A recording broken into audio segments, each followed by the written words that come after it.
two individuals, including numerous women and children. The strikes occurred following the expiration of a ceasefire with Hamas, leading to renewed hostilities in the region. In Yemen, U.S. airstrikes targeted Houthi-controlled areas, with reports indicating at least 6 fatalities. The strikes are part of a broader campaign responding to Houthi attacks on maritime shipping routes in the region. Morocco witnessed large-scale protests in Rabat, where tens of thousands demonstrated against Israel's military actions in Gaza and criticized U.S. policies in the Middle East. The protests reflect growing regional discontent over the escalating violence. Over the weekend, severe storms have battered the U.S. South and Midwest, leading to significant flooding and damage across multiple states. At least 18 fatalities have been reported since the storms began, with emergency services conducting numerous rescues. The opinions expressed on this program are those of the host or guest and should not be interpreted as statement of fact. Independent fact-checking and corrections are encouraged. Can we get a cup of coffee in here, please?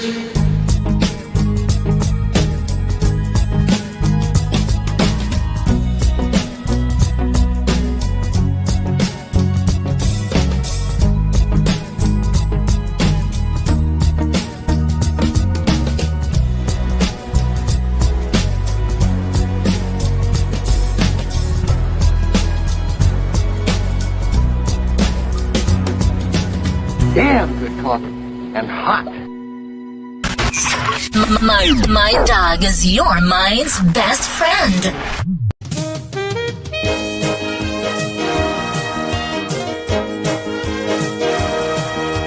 My dog is your mind's best friend.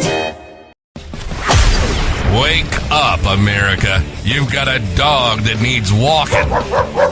That's right, sunshine. Just put on a big pot of strong coffee and get ready to type your little hate mail with your opinions about kumbaya and flat earth insanity. Stand-up comedy? You want stand-up comedy? Well, we've got sit-down comedy. It's time for Coffee with the Dog. You make me laugh.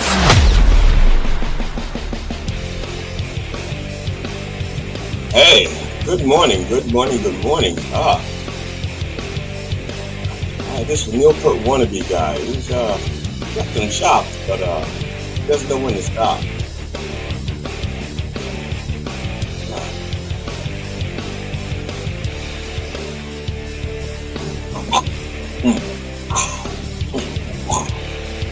Yeah. Just see what my feet are doing.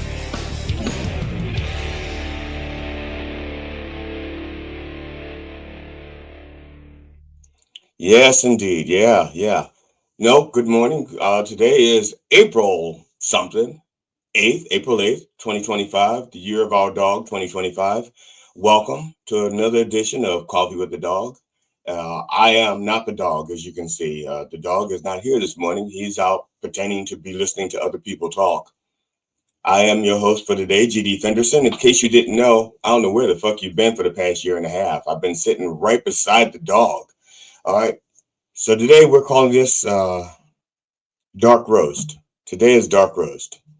And there's a lot to cover today, but I'm not going to go on for like 15, 20 minutes because I don't have 15, 20 minutes worth of stuff to say.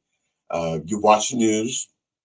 Hopefully you've been paying attention to the world out there. I just want to give you an escape for the next 2 hours from your 401 okay turning to a 401 not okay.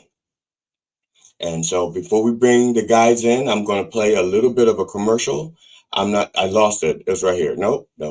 Here we go. We're going to do the little mind bloom thing to help you relax. Because if you've been watching the market, especially after yesterday's up and down, there was a rumor. And so stocks went way up and then said, no, Trump isn't being sane and rational. What the fuck were you thinking? And then it goes right back down. So you may need to chill. Here we go.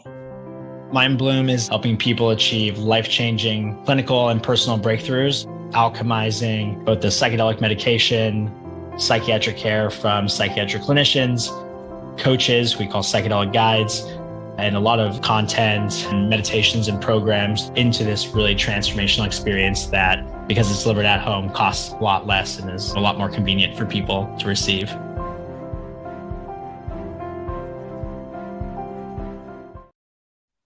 Good morning. What the? Okay, this is not the thing I was planning on. That's even Smells like watermelon and low credit scores in here. Good morning, fellers. It's a dark roast day. All right, here we go. Thank you. Thank you for that reference, motherfucker.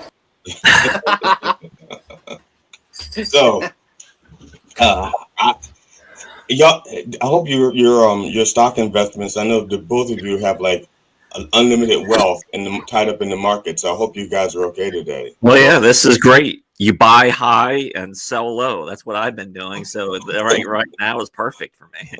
Yeah, I've invested in so much cryptocurrency, it's up the ass. So I'm good. Well, if I were, I'd be better off buying high because I can't pay attention to this market. It's fucked up. Yeah, and that's the one thing I do not like the fact that they keep calling it the market like it's a person. The market went up, the market. I don't understand. I don't mind when they say the market went up and the market went down, but people forget that there are real people behind there making those decisions. It's not like an ambiguous robot. It's okay, not. Maybe they are. Okay, Well, I think most people don't even care about the stock market, honestly. I mean, how many people are actually invested? That's a how many people even know how many average Joe people even know how the stock market works? Very few. Almost none. Almost none. So they hear stock market crashing, they're just gonna be like, okay, how much is eggs and chicken? Like that's all they care about. So well, I know my wife is getting ready to retire, and so she has a 401k, and these last few years, it's unfortunate that her last 4 years of work are going to be the last 4 years under Trump because she's going to need a few years to recover her money that she's losing. No investing now. My friend who is in Mensa, he actually sold all his stock early in the fall before all this because he knew, he was like, yeah, this isn't going to be good. I'm going to sell my stocks now while they're high. So he wrote it high when people were still like, oh yeah, this is going to be so great. Then he's doing okay now. Okay, well, I didn't want to pay the taxes on what I had, and because I was already retired, most of my stuff is not like in the risk market. It's in the safe stuff like diapers, shit that isn't gonna go away. But my wife, I don't know how her investments aren't done. I told her, it should be a while ago. But of course, we're married, so whatever I said, it doesn't matter what I say. It could be sound advice, it could be shitty advice. She's not going to hear it. So, except for now, I know she hears everything. But when I'm talking directly to her, she doesn't hear a fucking thing I say. So, but right now, she hears everything, and I'll hear about it later. It's funny that you're hosting Coffee with the Dog now that you're in the doghouse. Oh well, I think that's what happened. Oh boy, fellers, how are we doing today? How are things? How is stuff? Huh? Well, the usual.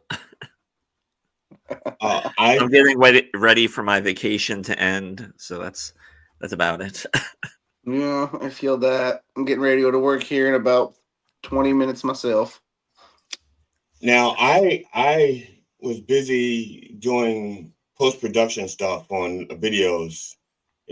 I'm trying to be more interactive with the young kids on those social media things. So I know. So I made a bunch of shorts. Welcome to Boomer Corner, the only corner that you can get stuck in. Aw. Yeah, I made a bunch of shorts for the Reverend, trying to get his social media account, his stuff going. The biggest problem is I joined Blue Sky recently, and he joined Blue Sky. There was trouble with his account, so he only had like one follower for the past 2 weeks, and he finally got it fixed on Sunday. Now he has 2 followers. You know what you need to do is you need to have somebody make some accusations against the Reverend, but then let the reverend just be like, "Goddamn right, I did. Yes, I did. I did all that. Yes." Well, Like, he got attacked pretty good over Instagram. just let him lean into it. Oh, he leans into it. He does. He leans into it. His feelings. He has no feelings. That's fair. Okay. You know, I yesterday, get more upset about his attacks than he does. well, yesterday I made this video. I took that Department of Defense video and made something out of it, and I put it on Google and I'm sorry, on YouTube. Then of course, because Google owns YouTube, I get this message. It's like your video has been taken down because of copyright infringement. Why? But yeah, and every other platform, it's fine. It's government material. I'm not doing anything shady. It's weird. I get those a lot, and once I challenge them, and it goes away. But I just get tired of fighting with them. I get tired of I get tired of they dinged me on some of my own material, and they went, "This is copyright." I said, "I know, I own the copyright. It's my material. I own the copyright." Speaking of that, did you have you guys watched the Kill Tony on Netflix yet? No. I've watched like about 15 minutes of it. And That's about how far I've gotten in so far. I'm about, well, I might be a little further than that in. Donald Trump just came out, so. Of the closet? We knew it. We knew it all along. No, it's Shane Gillis as Donald Trump again. Oh. It's fantastic. It's him and some guy playing Elon Musk. It's pretty good, actually, so far. But I'm not okay. I'm not gonna lie. I am not gonna watch one moment of Kill Tony until my good friend Will C is on Kill Tony. When he gets on Kill Tony, then I will watch. So you're never gonna watch it ever again? Not again. I've never seen, except for the clips that you guys show. I've never seen anything of Kill Tony. Well, yeah, I started watching it and I was like, well, this is pointless. This is kind of like what you have. This is just YouTube. So your show is just ported over to Netflix now. The only thing that they've changed so far that I can tell on the Netflix side is the lighting, and they put monitors up for introducing people. That's it. Yeah, the production is a little better. Sure, but here's the thing: I don't even think production looks a whole lot better. It just looks like it's brighter lights and a couple TV screens. Like it's still just the YouTube show. There's 100% nothing different. It's just now it's just obvious pocket gouging. They're just wanting to get paid more to do their show. Yeah. So I watched about like 10 to 15. And I don't even know if I'll come back to it. I don't even know if I even care. I'm coming back, but it's not because it's Kill Tony. I'm coming back for Shane Gillis. Yeah, that makes sense. Like he's one of my favorites, and but outside of him and the guy playing Elon Musk, outside of those two dudes, like Rogan's just high the whole time. Like he's just so blitzed and just giggling. Tony just being his cackling self, but the rest of the show is just the show. Like it's just YouTube. Anakin pussy.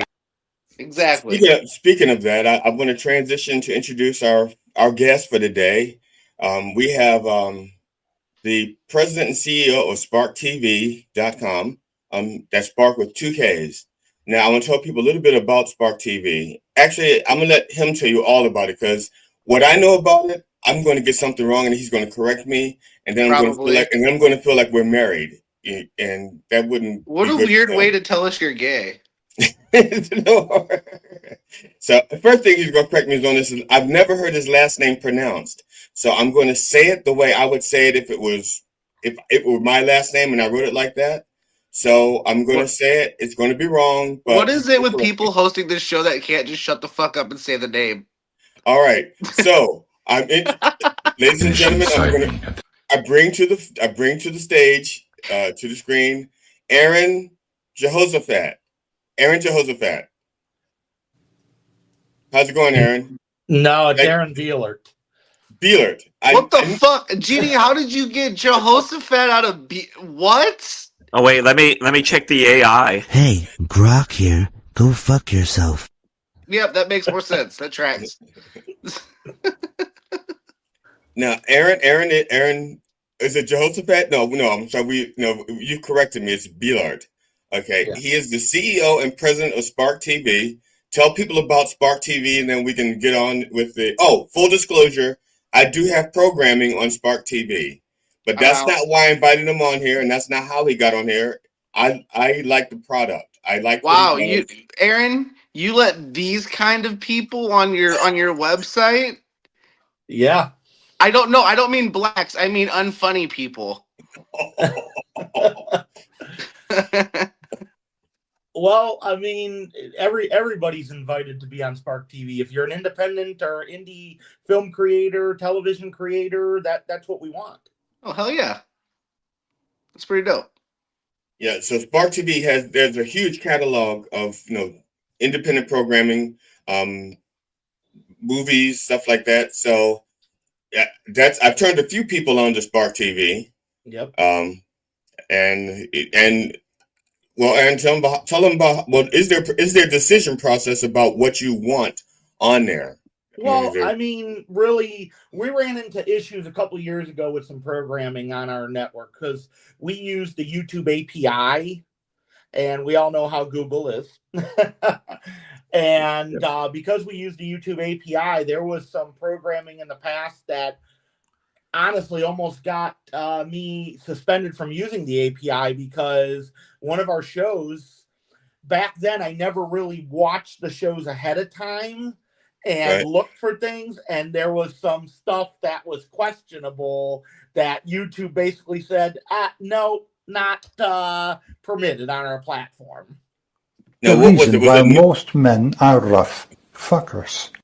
It was nudity. Okay, that's what I was going to say. It was nudity.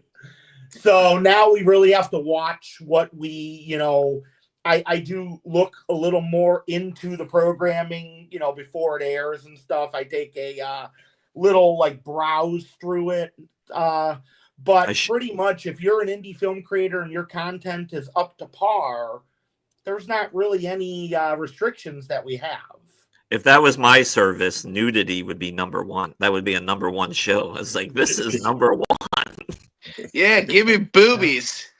Yeah, unfortunately, though, when you you try to keep a certain budget, the only money I have coming in from the service is ad revenue, obviously, and that goes right back into the service because I don't really make a profit off the service that much. Fucking YouTube. And I don't. So you're a comedian. I do it for love of passion of filmmaking.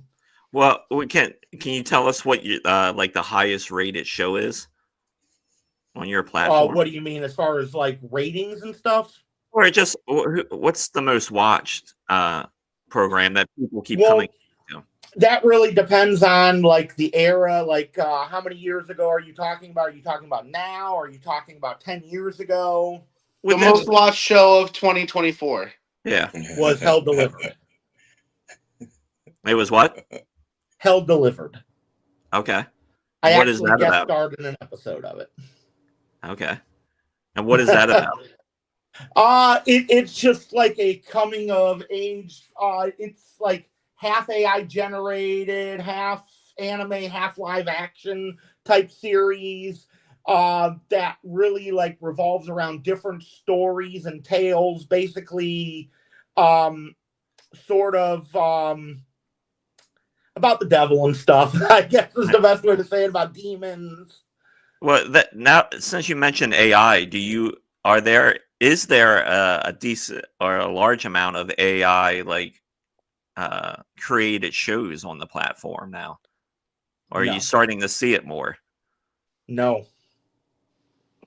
And I'm going to be honest, I kind of lean.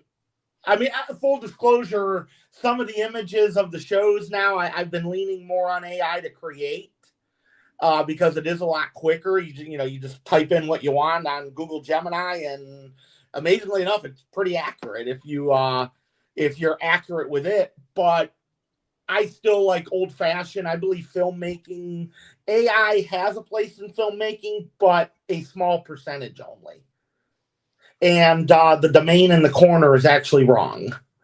Okay, let me fix that. What should it say? TV. .tv? Yes. Yeah, me Okay. personally, I'm a big movie buff, and me personally, I kind of miss the old movie posters when they actually hired like artists to actually draw and paint them, because some of them are like great works of art, even though they're movie posters. Yes. The old Star Wars posters are great. The old Star Trek posters are great. I literally Jaws. have the old Lethal Weapon posters right Oh behind yeah, the old Lethal Weapon ones are good. One of my favorite films of all time. So wait, so what's your favorite Lethal Weapon then out of all of them now? Original. It was the only one that wasn't a comedy. Yeah. Spark. Well, I mean, there were parts of it. It's Spark.tv, GD.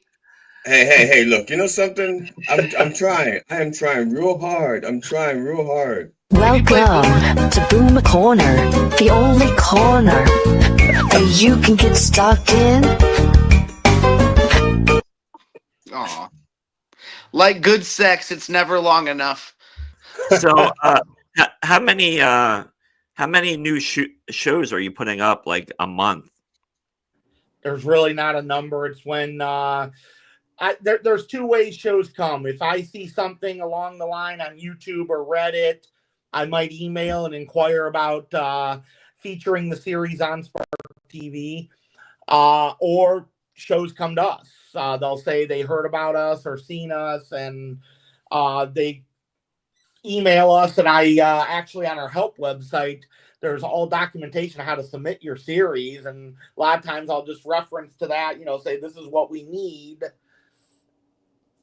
Have you received submissions that are just like total garbage? Like you don't even know how someone. I have denied shows in the past. Were they really bad? Or I mean, you don't have to name names or anything. I aired one actually that completely had no viewership. Huh. It was just that bad. I ended up taking it off the site after a couple months. Yeah. He actually came to me and wanted me to put another show, not even knowing that I had removed his show, apparently, because he never got the email. Yeah. So here's an interesting question. So how long have you been doing this site now? So it's weird because the site actually changed over time. So the site was originally a site for people to submit scripts and prose. Prose is like, stories and stuff that people tell. And I launched that actually in 2005. And a couple of years later, some people came to us, hey, would you want to air some web series along with the scripts and, stories and stuff? And I'm like, sure.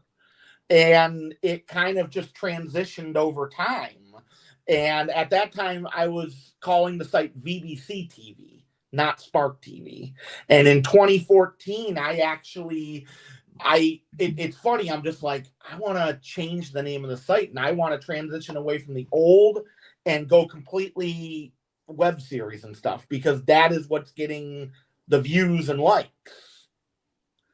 So in 2014, I kept coming up, thinking about what should I call this new version, and that's when I decided on Spark, and I decided to do it with 2 Ks to be unique. Because there's so many things out there called Spark. Yeah. I just wanted to be unique in the way that I did it. All right, guys, I have to take off out of here. Aaron, pleasure to meet you. Nice meeting you. All right, guys. See you tomorrow. So how is it then competing in a space which is I don't know, is so full? I mean, after you get past like the big ones like Netflix and Hulu and all that, then who are you just competing with, like regular, like just YouTube and things like that? That's kind of what we see. I'm not really in the competing market because there used to be a lot of websites that would air web series in the past. I can't even. I'm trying to think of the name. I remember JTS TV, Sika TV. There was Stream Now TV. Trying to think of the big Coldcast back in the day. They're all gone, and a lot of it had to do with costs of maintaining and running. I found a solution around that by using the YouTube API, which is free to use. Anybody can use it. A lot of people don't realize that there's a lot of things out there you can take advantage of. Well, what is for the people watching stuff? What is the YouTube API for the people that don't know? APIs basically allow you to tap in and be able to use the tools there. So what we do by using the API to code, you have like an API. Anybody that knows anything about APIs, it's a long string of code and stuff. And that you tap into the YouTube server. And what that allows us to do is take a video that we want or whatever and put it into our own video player. Okay. Oh, all right. So, and the only thing YouTube asks in exchange for using their API, so it's almost like you're using YouTube, but you're not using YouTube at the same time. Because you actually don't have to have YouTube branding. The only thing YouTube says is that you use their API to build stuff is you put a little backlink, which we have in our About Us section, developed with help from YouTube. Okay. All right.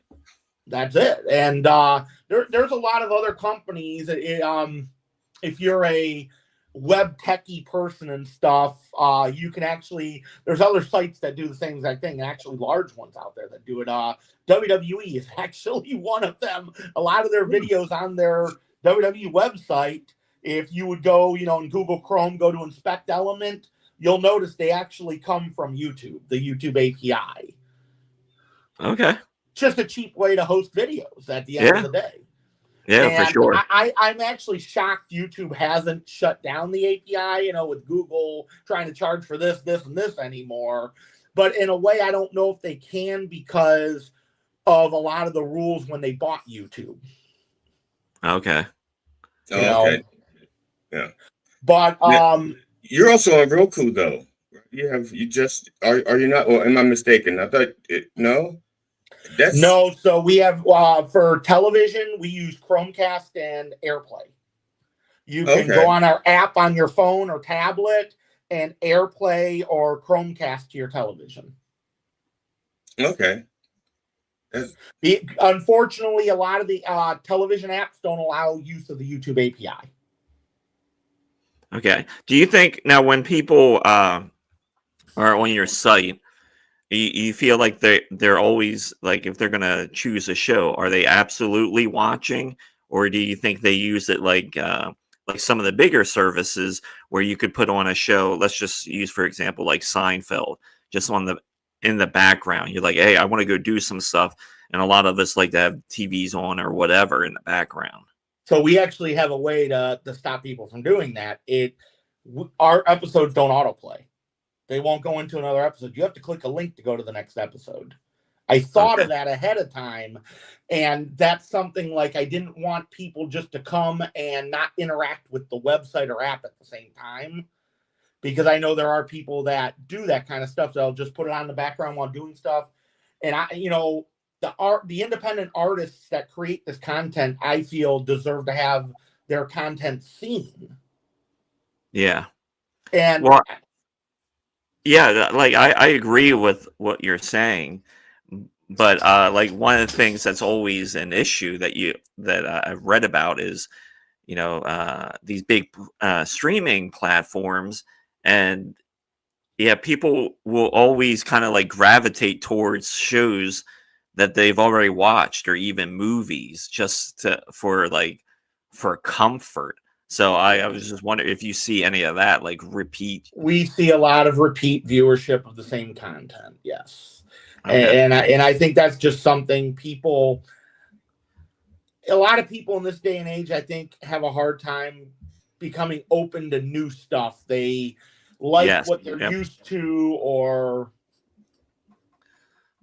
Yes. Spotify releases numbers and things like that and statistics. And I don't know, I remember reading one time, like, Spotify was talking about they have so much music on their platform, but then most users gravitate to stuff they already know, and that's all they listen to. And like only a small percentage really venture out to see like what's really out there. So I'm the same way on my Apple Music that I listen to. Oh yeah, and it's, I don't fault anybody for that because it's so easy to get kind of stuck into it. So I would imagine like running a site like yours, that has to be frustrating and confounding. So one of the big things, and this is what I'll go into a little bit of the technical part, so people understand. I actually went to the school for computers, so I know a little bit about web design. I know a lot about that. I actually built the website myself using a CMS called Joomla. Not WordPress, not anything like other people do. I actually use Joomla, which it's been around for a very long time. If you know anything about content management systems, and everything on there is custom. I did the coding myself using Bootstrap and other things. I like actually having total control over being able to change something if I want, being able to direct the site the way I don't really know how to explain it. Like it's convenience, so if there's a bug or something, I know where to go look for it. Okay. Yeah. A lot of these, big websites like Netflix, Hulu, and all that, they use teams. I don't have a team. I work by myself.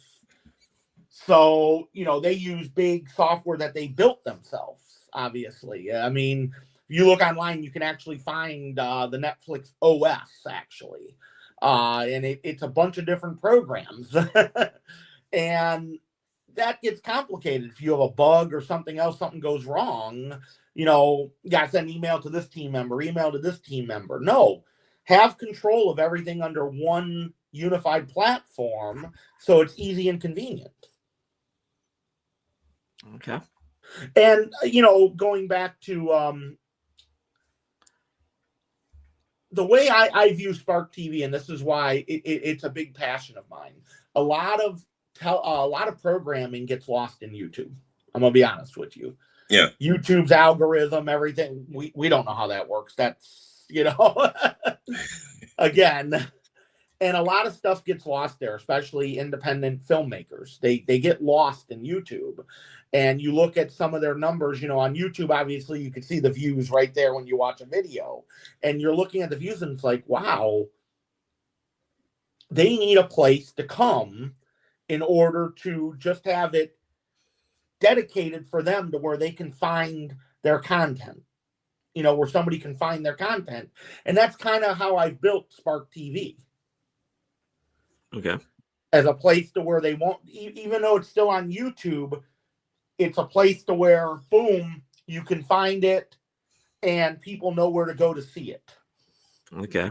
Well, since you're a movie guy and we have you here, there is just recently within the past week, Ted Sarandis, the head of Netflix, was interviewed out in California at something. But anyway, he was talking about the movie industry, and he's quoted as saying that movie theaters are dead because of he said, if you look around at just normal, like ticketed events like Broadway, he said, yeah, Broadway dropped off during COVID, obviously, but now it's come back and it's come back bigger than ever. And the same with concerts, but movies still continue to like wallow. How do you feel about that? Because I guess you're a big movie buff. Yeah, as somebody who lives in a major city, I live in the Cleveland area, Ohio, So, we have a lot of movie theaters and stuff. Well, had a lot of movie theaters. A lot of them have closed. Being able to go see a new release same day and there's barely any seats sold. Yeah, I agree with that, actually. I remember pre-pandemic, you might have to wait through the weekend and go see it during the week, a new release or something, because you just weren't getting tickets.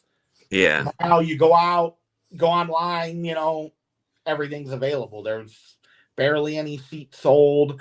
I think part of that has to do with that 30-day window also now that they did right after. I think they did it either during the pandemic or as part of the contract with the strike that happened, to where movies are only 30-day exclusive to theaters now. Then they can go on streaming right away. Yeah.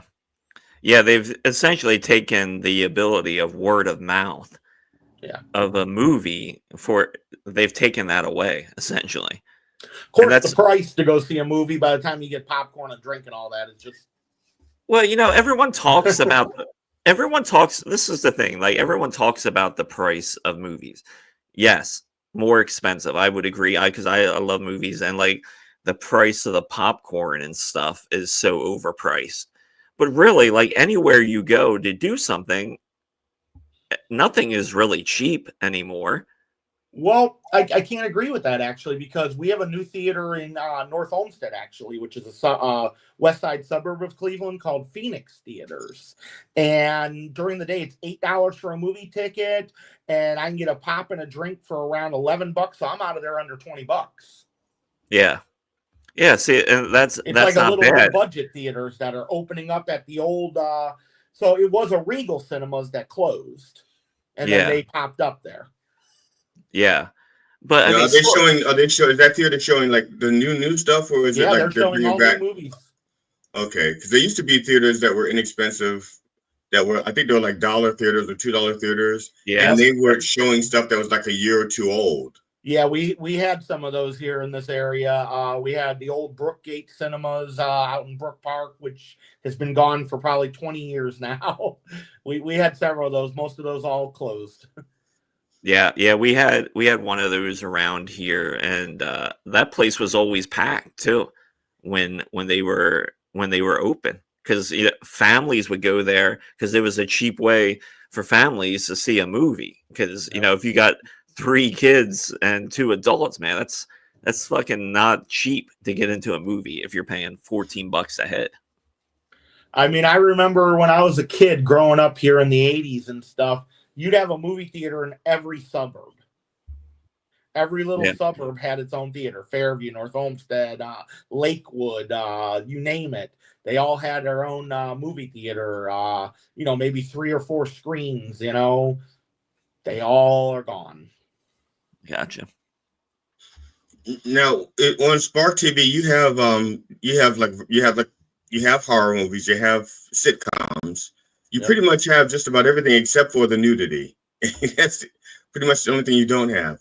Yeah, unfortunately, that's something we will probably never venture into because of the fact that we don't really, host our own videos and stuff. Because again, like I said, we have ads on the site. Those ads go right back into the website because, obviously it costs to run the server, domain names, all that costs money. So literally the amount of money that comes in goes right back into running the site.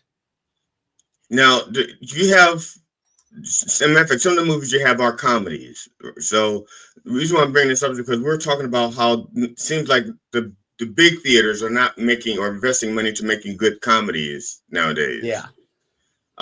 So I'm I was a wondering, comedy guy myself.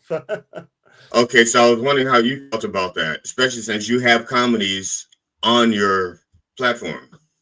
So, as a person who grew up during the comedy boom, ABC, NBC, back in the 80s and early 90s and stuff, you can see how comedy has changed over the years. Back in the 80s and early 90s, it was the family sitcom. You did wrong. Oh, okay, bad you. Next week, more of what is known, where the word sitcom came from, situational comedy. Right. And then it grew into the single camera comedies, as we call them, the ones without the laugh track, the more serious toned comedies like Scrubs and other shows. So the way comedies have worked have definitely changed, but the problem is, and you see this, comedies are canceled very quick on TV now. 1 season, maybe 2 seasons. It's because it doesn't work in our reality we live in. And it kind of, you're seeing it transfer over to the movies now. Like the movies were still working. Look at all those Seth Rogen and Jonah Hill comedies, from the early 2000s and, mid 2000s. It was still working in the movie theater for a while. But again, reality starts to match into that world. And eventually people, I think it's that comedy just doesn't work on a large scale anymore. And it has to do with, and I don't want to really, I'm trying to watch how I word this, has to do with the way life is running right now, real world. Right. And you look at everything that keeps happening in the world, and it's very hard to laugh about anymore. And I think that's kind of what's happening to comedies in general. As far as Spark TV goes, they've worked very well on our platform. Recently, though, they don't seem to be as high rated of shows as they were just 5 years ago, though. Yeah. Now, their more serious shows are starting to become popular even there. Yeah, I agree with some of the things you said about the comedies, especially within the past 10 years. And part of that, too, I think, is because, like, politically, where the country's at. And, like, before, like, a show like Veep, they wrote from a perspective that this person is an asshole and all sorts of fucking weird shit should be happening that normally wouldn't happen in this realm. Or if it would be exaggerated. But now the political field is so absurd. Like the stuff that writers would typically write about that would happen is actually happening.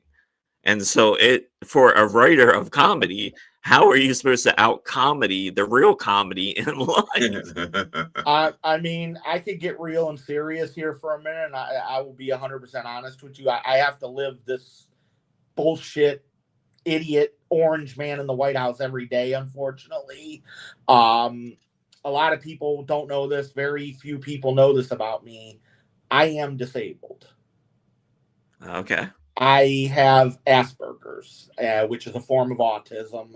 I've had it since birth. I have a very hard time. You could probably tell me here speaking, I have a very hard time around other people and stuff. Well, hey, Aaron, you just got to pull yourself up by those mental bootstraps and you'll be okay, buddy.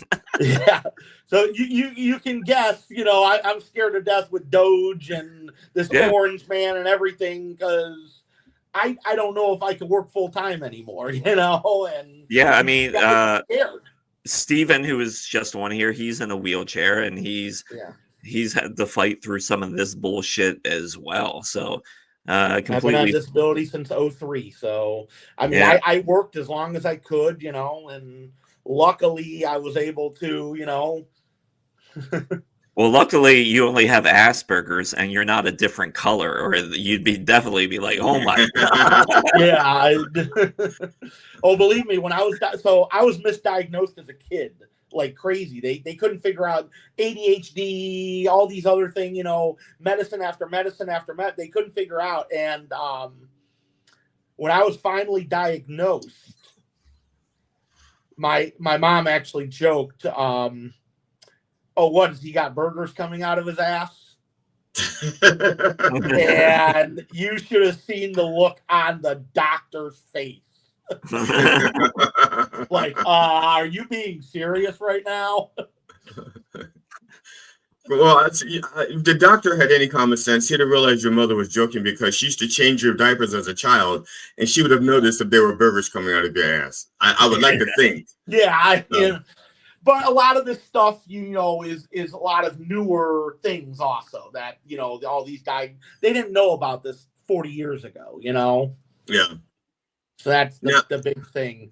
They wonder, why does a person, like me, why is a person having a hard time making friends and like sticking to themselves, likes just watching television or reading a book or something, why isn't he out mingling, and they didn't understand that in the 80s and early 90s. Now, this is my understanding about, this is from what I understand about production, at least when Netflix first started doing their stuff, they had a minimum standard of like 4K cameras. Things had to be in 4K. And then, so people obviously who wanted their content on it was buying all these 4K cameras. And then Netflix said, okay, now it's got to be 6K cameras. So all that stuff that's 4K, I guess, if you bought 4K equipment and they're still producing it to hope to get it on Netflix, it's not going to be good enough because they want 6K now. I have a friend of mine who's starting to produce his own independent series. He went out and bought a 12K camera just so that he could be way ahead of the curve, because he doesn't know what's going to happen next with Netflix. If they're going to say, okay, no, but now we want 8K. Now we want 10K. So he's ready with 12K. Do you have a minimum standard of quality on your show on Spark? No, because a lot of people, I'm going to be honest with you, this is what they use. Your hand? They use your... Oh, no, just teasing. Yeah. I will be 100% honest with you. So during the pandemic, 2020, I got really scared about content because obviously we were all at home.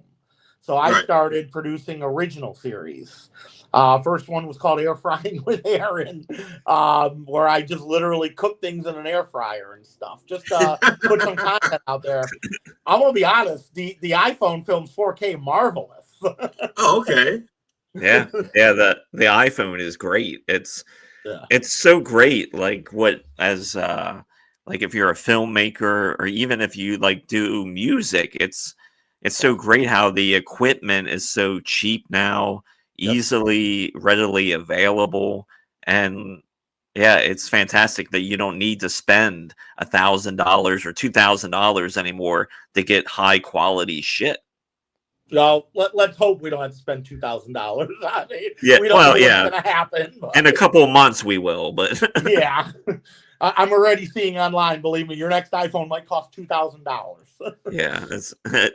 Let's not even get into that. No. Now, so as far as the sitcoms on your show, or even the horror, the stuff that's on the independent stuff, because they don't have to go through studio people, the backers and stuff like that, are they taking more risk script-wise and, scenery, not necessarily scenery, but script-wise and I want to say, there's another word that's escaping me, but basically the scenery and stuff like that, are they taking plots? Are they taking bigger risk than a regular studio would? No, at the end of the day, the people, the indie creators that create stuff that air on like Spark TV, at the end of the day, they have a passion to create the content they create. And their risk is really their passion, because they create it because that's just something they want to do. They eventually want to get recognized or move up to the next level. I wouldn't call it a risk. It's just they have to understand there's no, in indie film, as far as Spark TV, as far as YouTube and all these other platforms, unless you're a Netflix, Tubi, you can't pay these people to be on your platform.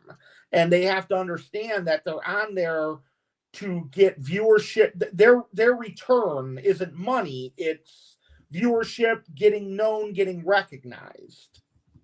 Now, I have one other question, because I haven't, as far as are there, other than me, are there other people who put their comedy specials on Spark TV? I'm just curious. You have to define comedy specials. Well, I'm not like just stand-up, because the three I do are stand-up comedies. Yes. Okay, because is there Brian T. Shirley, his BTS on the road. Okay, I recommended him. Yeah, I recommended Brian. Yeah. So other than ones I recommended, okay, so 100%. So 100% of your stand-up comedy content is actually thanks to me. No, that's just let me. I'm going to be honest here. Your content does very well But you see, we run a thing called the weekly top 10 every week. And, you see once in a while you do get in there and stuff. It does what I think one of the, and I'm going to be honest with you here, one of the issues is how your episodes are split up 3 or 4 different parts. And I think you and I have even talked about that in the past. Right. About maybe putting them together in one thing. You don't think that you don't think a 2-hour thing, because I can do that, for Spark TV, I can literally just make it all, because then each episode would be, because some interviews, like for example, the interview with Tommy Chong, I think that was like 3.5 hours. Yeah. And Dylan Brody, I think his was 3.5 to 4 hours. And well, so I think some of them you can cut into 2 parts if like they're that long. But like some of them, if it's only like an hour and a half or 2 hours, I think the one part would be good or better than the stuff. Because what I'm seeing when I look at analytics and I look at everything, what I'm seeing is they'll watch part 1, right? Then they don't watch. Oh, okay. So and I think I've emailed you about that in the past. Okay. What I would do, because the next one I send you is like a 2-hour interview. I will make the 2-hour interview available to you. Right. Okay. So yeah, I'll do that. Because I was struggling with that in my head. I didn't have like a solution, in my head. And now, okay, I have a solution I know what to do now. And you can still upload them to your YouTube. Just if you don't want it to be listed there, just keep them as unlisted, and the API still works. They just can't be private. Right. Okay. So the only way the YouTube API doesn't work is if they're private video. Okay, so I will send you the 2-hour versions unlisted, and then the people. Yeah. Okay, that'll work. Yeah. Glad we had this talk. I'm glad we said. I remember emailing you about a year ago about that, and I don't think we ever got anywhere with that.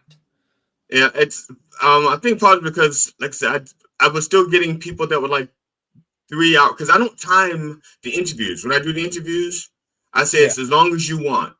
And believe me, like a lot of these people, like, okay, again, when Tommy Chong, when I did his interview, he said to me, his agent says he's only going to do 30 minutes. That's it. He's a busy man. He doesn't have time for pissants like you. He'll give you 30 minutes. And he was having so much fun that I couldn't shut him up. Yeah. And then when it was done, he says, we have to do this again. And I'm thinking, I don't have another 3 hours. And I said to him jokingly, I said, well, when you do something else worth 3 hours of talking, we'll do it. So, and I never reached it back out to him. So I guess I should get another 3-hour interview with him. I'm going to be honest. I absolutely, love the stuff you put out there. I like the stand-up. I like the interviews you do. And I feel myself that it's really great content. You don't have to lie to him. No, he does have to lie to me. Stop it, Ron. I'm not lying. Finish inside me. And just to let you know, your background, by the way, that's our old logo. Oh, okay. Yeah. Oh, that's the one I sent. Yeah. That's from what I sent you, and I didn't take it off of the website. Yeah. Because it was the last second thing. But I will. Thank you for noticing, and I will. We updated that about 1.5 years ago. We changed to a different logo. Yeah, I was looking for something in my files real quick. I said, because usually I have a picture of my urn behind me. Okay. And I said, but I'm gonna have Aaron on. Let me grab something from my files. Here we go. not the nitpick at all, or whatever. Oh no. Because I wanted you on it so we could promote your brand, and I don't want to misrepresent. When I had the wrong thing in the scroll. I want people to find you, and I didn't want because some people don't read, and if they're looking for that logo and they don't see that logo, they may think they have the wrong thing. So I appreciate you. Yeah, that's why I said something too. I was thinking that in my head. Yeah, we used to use a .com, but I actually was able to acquire a .tv, which I actually felt was even more,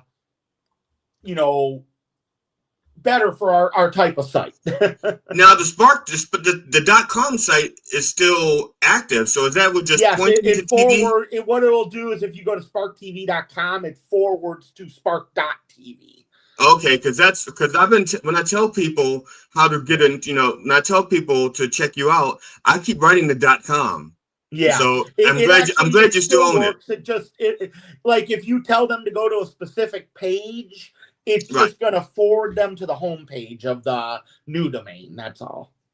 Okay, I'm glad to know. And so I will change my habits and just say spark.tv. Yeah. Okay. And you can see in the logo, we dropped the TV. We started dropping, like we still call ourselves Spark TV, but you see there's no TV in the logo anymore. Right. And the reason we did that, even though we will always stick to the name Spark TV, because that's what I have registered and everything, we started with the logo and other things only because we have movies now on there, and I wanted to expand upon the brand, and I felt the TV like only goes so far because everybody's going to associate with just TV. Now, we don't have live TV, we only have on-demand content. But I do have one other question, so everything that you have is video. Are you going to have like a division that's like podcast there, so that people just have audio? You're like the third or fourth person to ask me about that, actually. And I'm going to tell you the same thing. If there's enough interest, we can definitely look into in the future. Okay, I was just the whole thing is there's just, like I said, you're about the third or fourth person to ask me. It's never been garnered enough interest. I actually had someone ask one time about music videos. We would ever be considered featuring their music videos, and I'm like, I'm not really sure. Well, if they, there's another service that I know of that does music videos, and they handle local artists. So, they just the big haven't looked thing around. is I don't want to step on anybody's toes neither. Like I do this, like I said before, purely. It's definitely not for profit. I'm not doing it for profit. I'm the type of person, money's the last thing I want to think about. As long as I have enough money to pay my bills, do what I need to do in life, I'm happy. It's not about money. It is literally about, I've always had a passion for the entertainment business. I literally have scripts that I used to write as kids and stuff, because I always wanted to make it in the entertainment. I wanted to be an actor. But you get to a certain age where it's like, you know what, that's probably not going to happen in life. Let's just be honest. Then you become disabled and all this other stuff. And it's just like, you know what? How can I still try to do what I want to do? And, and eventually, like I said, I launched BBC TV, as like a script place. People could post script stuff. Over time, it evolved into what it is now with web series and movies. And my whole thing behind it is, like I said, people get lost on YouTube. People can't. When you go search for web series on YouTube, just do a search for web series. You know what comes up? A bunch of foreign stuff that no one's ever. I don't know any of that. And like I said, we don't know how the algorithm works or nothing. So I wanted a place for them to be able to have their work to where we can promote it. It goes on Google, it goes on social media, and people can find the content. Now, Aaron, I just wanted to a lot of that comes. I just want to do two things real quick. First of all, Ann from California says hi to me, you, and Ron. And Mr. Slaptail Squad, I knew what he was doing. Soon as you said I was like the third or fourth person to ask you, he posted this. Hey, are you considering having podcasts on your site? I will say this. If you are interested in looking into podcasts, shoot us an email. Go to our help website, shoot us an email. Let me start getting people together, and it might be something we launch a bunch at the same time or something. If there's enough interest there. That's kind of what we did with movies. We never had movies. People kept asking me about movies. And when I had enough interest garnered, we just started launching them. Oh, okay. That's cool. Ron, you have any other questions? No, well, first of all, Aaron, I just want to say this real quick. Usually we would like end the guest spot at on the hour, then play the news. Yeah. We don't have a second guest scheduled, so if you want to stick around and talk, more about it, if you have a few more minutes, we can do that and just skip the news because we've already played the news hasn't changed. What the news we played at 9 is the same news we played at 10. Okay, you cool with that, Ron? I guess so, yeah. Okay, so I got to jump in 30 minutes anyway for my. Oh, that's right, you do. That's right, you do. So your opinion doesn't matter much for the next. No, just I probably got about another 15, 20 minutes that I can go on here. All right, that's cool. So you kind of know about what's going on in my personal life right now, so yeah, so mannequin pussy. That's not it, but it'd be nice. No. Well, hey, Aaron, I got a question. So, what do you think of this Minecraft movie that is out and dominating the box office currently? It's not something I'm seeing personally. I mean, the next movie I'm going to go see is Mission Impossible, probably, obviously. I'm not a fan, so I'm gonna be honest with you, and I know this is probably a bad opinion. My favorite video game movie is probably Super Mario Brothers 1993. Bob Hoskins, John Leguizamo, Samantha Mathis, Yeah. I know that's probably beyond unpopular since the movie was a complete bomb, and you cannot find it to this day. It is nowhere to be found. It is pretty much they've tried to erase it from history. Yeah, I think if you went to a kid and you give them the choice, like, you want to see this Super Mario version, they'd probably wind up beating the shit out of you. Like, what is this garbage? Yeah, I think it's what put Hollywood films out of business. Did you also see the new trailer for The Naked Gun with Liam Neeson? I have not yet. Like I have a little bit of a list of movies that I plan to go see this year. Mission Impossible, the new Jurassic World, Superman, of course, because that was filmed right here. Yeah. I was very skeptical about when they originally announced this Naked Gun reboot, and I was somewhat happy because Seth MacFarlane was involved, but then Liam Neeson. But then, the trailer, it looks like it will actually be funny. I'm excited. Yeah, I hope that the trailer, because sometimes you get a comedy and the trailer is actually the best thing of the whole movie. Yes, I'm trusting that because it's Seth, that this is going to the rest of the movie is going to be just as good as the trailer. Because I can't wait to see it. When I was like Ron, as soon as I heard there's a reboot, I'm like, I have no interest. But now I have interest. I will leave my house to see it. Please reboot Police Academy. Who knows? They would probably pussy out if they tried to make a. I think it's been in development hell for over a decade, from what I've read. Yeah, and there's really no one like Steve Guttenberg to be that. No. You'd have to go maybe with Ryan Reynolds or something, but that's the same old smart ass. That shit. Or just sexiest man alive last year, I think. He played Ant-Man. He played the Ant-Man. Paul Rudd, maybe. Yeah, maybe Rudd. Yeah, I could actually see Matthew McConaughey playing Lassard though. Yeah, like a new version of Lassard. I could see him doing that. But they made the television series in the late 90s, which was totally different, but some of the guys guest starred. Yeah, I can't believe they cranked out 6 of those movies. 7.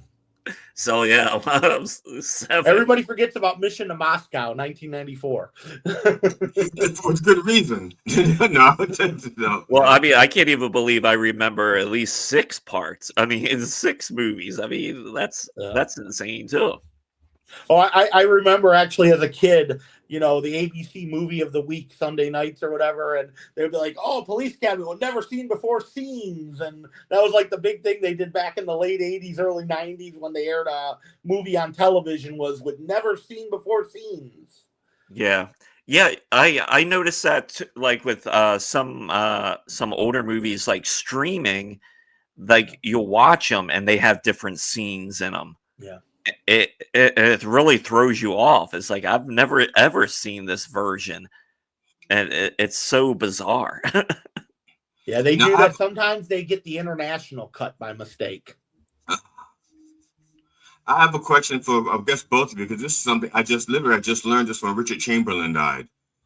They did a TV movie version of The Bourne Identity back like probably in the 80s. I had no idea it existed. I didn't know if either one of you ever heard of it. No. I'm just curious now because I like the Matt Damon version of The Bourne Identity. And I've watched that movie. I've watched it like 4, 5, 6 times. Yeah, it's not surprising, but I don't think I've ever even heard of that. Yeah, when Richard Chamberlain died, I was doing the obituary thing, and I'm going through it, I'm finding these credits going like, what? Yeah, I'm looking it up. It was 1988. It was called The Bourne. That would be along the time when they made the really bad superhero movies, like the best. What did they make back then? Captain America, or I think they did a Spider-Man. I never even heard of these things because they were so bad. Well, this looks like here. I'll put the trailer up. This movie's so old. Oh, okay. It looks like a porn. Just that style and everything. Here we go. Let me unmute it. That was the rated R era. Starting Sunday, May 8th. Something wrong, Mr. Bowman? Why do I know you? A past he can't remember. Who is he? He goes by many names. Do you know who I am? Missing pieces in a deadly puzzle. The man who tried to kill me, he's here. Richard Chamberlain. Marie, I'm a hired killer. Jacqueline Smith. I'm coming to Paris. In Robert Ludlum's best-selling thriller, The Bourne Identity. There you go. It's 2 weeks from tonight. I knew right away in my head, ABC. I recognized that voice. That is just so 80s all over. And that was a TV movie. Yeah, do you remember the MacGyver TV movies that aired like after MacGyver went off the air? Yeah. Did you watch the reboot of MacGyver? I was never a big MacGyver fan, but did you watch the reboot? So I watched the entire reboot on CBS, but a lot of people don't even know there was a reboot before then. And if you go deep searching on it, you'll find the pilot episode for Young MacGyver. Originally, they wanted to do a reboot based off of the finale of the original MacGyver with the son. Oh, okay. That seems like they were going the Indiana Jones route when they tried. Yeah, to do I think they were trying to make it for the WB or CW or something at the time. You know, when all that was getting ready to merge. Yeah, Young MacGyver was 2003. It was a TV movie. Yeah. Well, Aaron, now I'm gonna shoot you an email, but I'm going to ask you anyway there because some of the people on your platform, if they want to promote their movies and stuff, recommend, send them a link or or shoot them my email and I'll work something out with them. We can have them on the air and we can promote their movies, their sitcoms or whatever. Yep. Yeah, so everybody out there, if you're looking for an email to block, keep on the lookout for an email.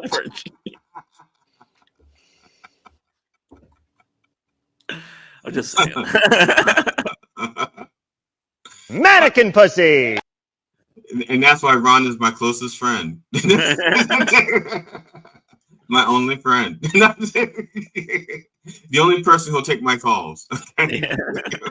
That's not good. So is there anything else you want to promote about the Spark TV? I mean, when's your new? Well, you have new seasons, but it's not for every. Is it a new season for the whole channel? Is it new seasons per category? So, like right now, we have a new show on right now that we're airing. 2 episodes premiered. And April 15th starts the remainder every week of the new episodes of a show called Turtle-tastic, which is a spinoff of Hurt, actually. And then your new season of So GD Funny starts April 17th. So when new seasons air, it's just for specific shows and stuff. Okay. The way we like to air like traditional television. So even if someone comes to us with a show that was made 5-6 years ago, we air it as new.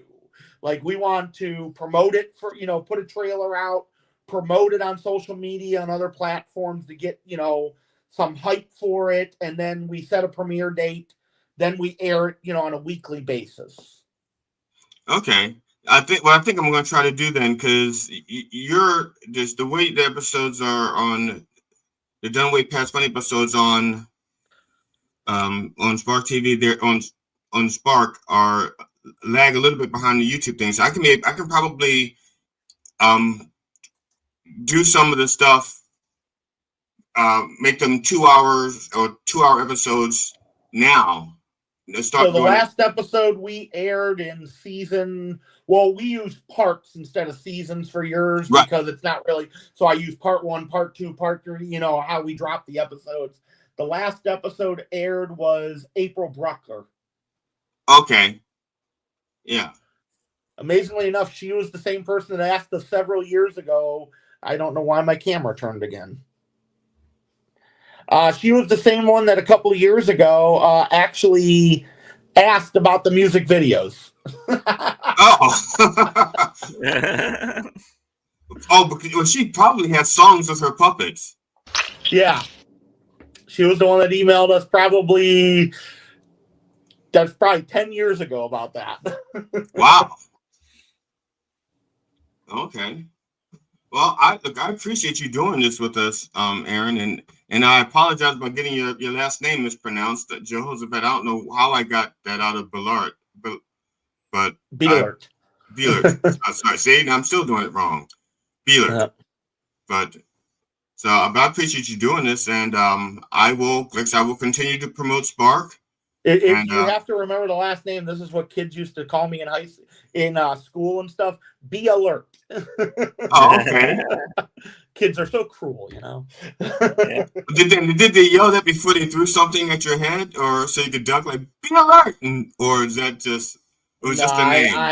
I will be the first to admit, unfortunately, I was stuffed in lockers there because unfortunately I had good grades and was like a nerd, but didn't have friends and stuff because I didn't know how to make friends and all that. And school sucked. I think that's the whole thing behind Weird Science. They didn't know how to make friends, so they built one. I think that's how Weird Science went.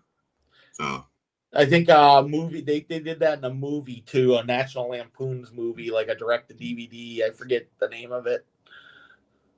Replicate, I think it was called. Now, so look, like I said, I will continue to promote Spark because I appreciate what you do, and I believe in what you do. Like I said, because I appreciate what independent artists go through and what they are trying to do to get their stuff out there. And there are a lot of people out there who are really talented, but they just won't get they won't have their stuff on Netflix. So they may not make it to Cannes, but they can get on Spark. They can get on Spark and people can check it out. There's good quality stuff on Spark. I recommend it. Yeah. And that's the big thing, like, behind it is we just want to be able to have a platform where people can put their content, and maybe somebody's watching that, should be watching at that time. Yeah. All right, man. So thanks. I appreciate it. Did you have any final questions, Ron? Or? No, that's good. I'm good. All right, Aaron. Thanks. Again, I appreciate it. I'll catch you around. It was good talking to the both of you today. All right. Same here. Yep. Thank you. Bye now. Yeah. I wanted to make sure I gave him a chance to say goodbye. I didn't want to do the Matt thing where you cut him up. I'm sorry. Damn, I have one more thing to say. Yeah. No, I think we learned a lot with Aaron. Good. And I did not know he had Asperger's because he's always been reluctant to do. I've been trying to get him on the show for a while, and he's always been reluctant to do it. But he, I commend him now. I just thought he was blowing me off. Like, so all those terrible things that you said about him, you take back. Well, I take half of them back. Okay, I can't take all of them back because then I'd be totally wrong. No, but his I don't know if you check out Spark TV now that you know about it, but like I said, there's a lot of he has different genres, horror, the comedy, sitcoms, and stuff like that. Yeah, I was on there looking, and there's a little bit of everything on there looking, and at least he's passionate about it, and he likes doing it. So I mean, that's really all you need if you like doing it. Now, I don't know if you remember the guy that his name was Cohen Rosen. He was on there. He had PBTV. Yeah, the name that went under. That's gone. Okay. Yeah, he couldn't get. He didn't have the funding to do what he was trying to do. I gotcha. But but it's like a similar concept, I guess. But well, it's such a like a fucking hard space because there's so much competition, and there's so much out there, and I don't know. I guess to me, like if I was breaking it down in my head, is like Netflix and Max and all that. That's kind of like the mainstream. Then when you start wading into stuff like this is more of like the indie scene of shit. Yeah. Yes. Yeah. So if you like that type of, if you like, I don't know, different stories, then check this out. Yeah. And now there's another. No, I didn't want to mention this before because we're talking about him. I didn't want to mention another product, but there's another product, another similar thing, Independence Knob TV, and they have a lot of music videos and stuff like that. And they also have different content shows and stuff. But it's a very similar platform, very similar. Knob TV, KNOB TV. This time they kept in the TV. I just spelled it out because people have funky spellings. Like if I just said Spark, nobody would have known it was 2 Ks. Yeah. Yeah, I mean there's so many different platforms for everything though. I mean music, you have like Bandcamp and fucking SoundCloud, and it still amazes me that anyone finds anything that we're all like at least watching or listening to. Yeah. It's I wonder if those people when they go to those sites are like, it's not like back in my day when we had 3 channels.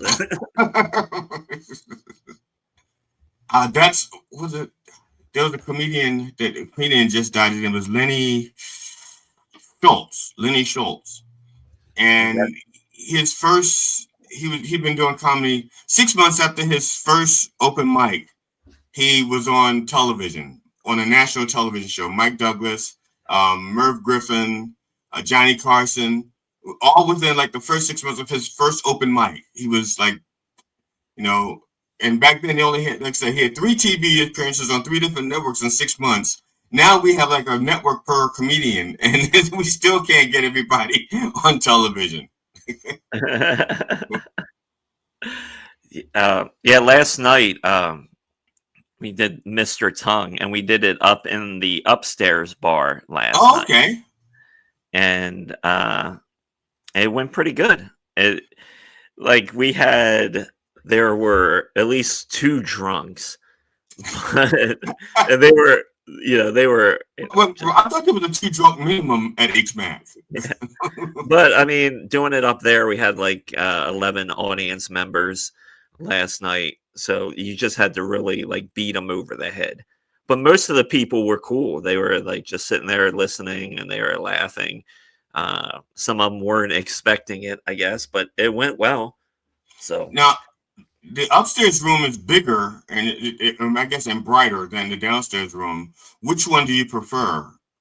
The downstairs is definitely better, just because the bar that bar, it's just the type of flooring and stuff. So like if you get a lot of people in there, and if they start to murmur, it could get really loud just because of the type of it's like just concrete floors and stuff. Right.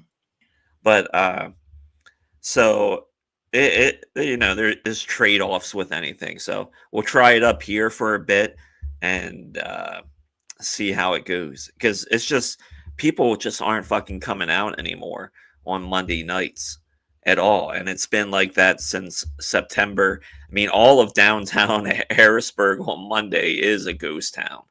Damn.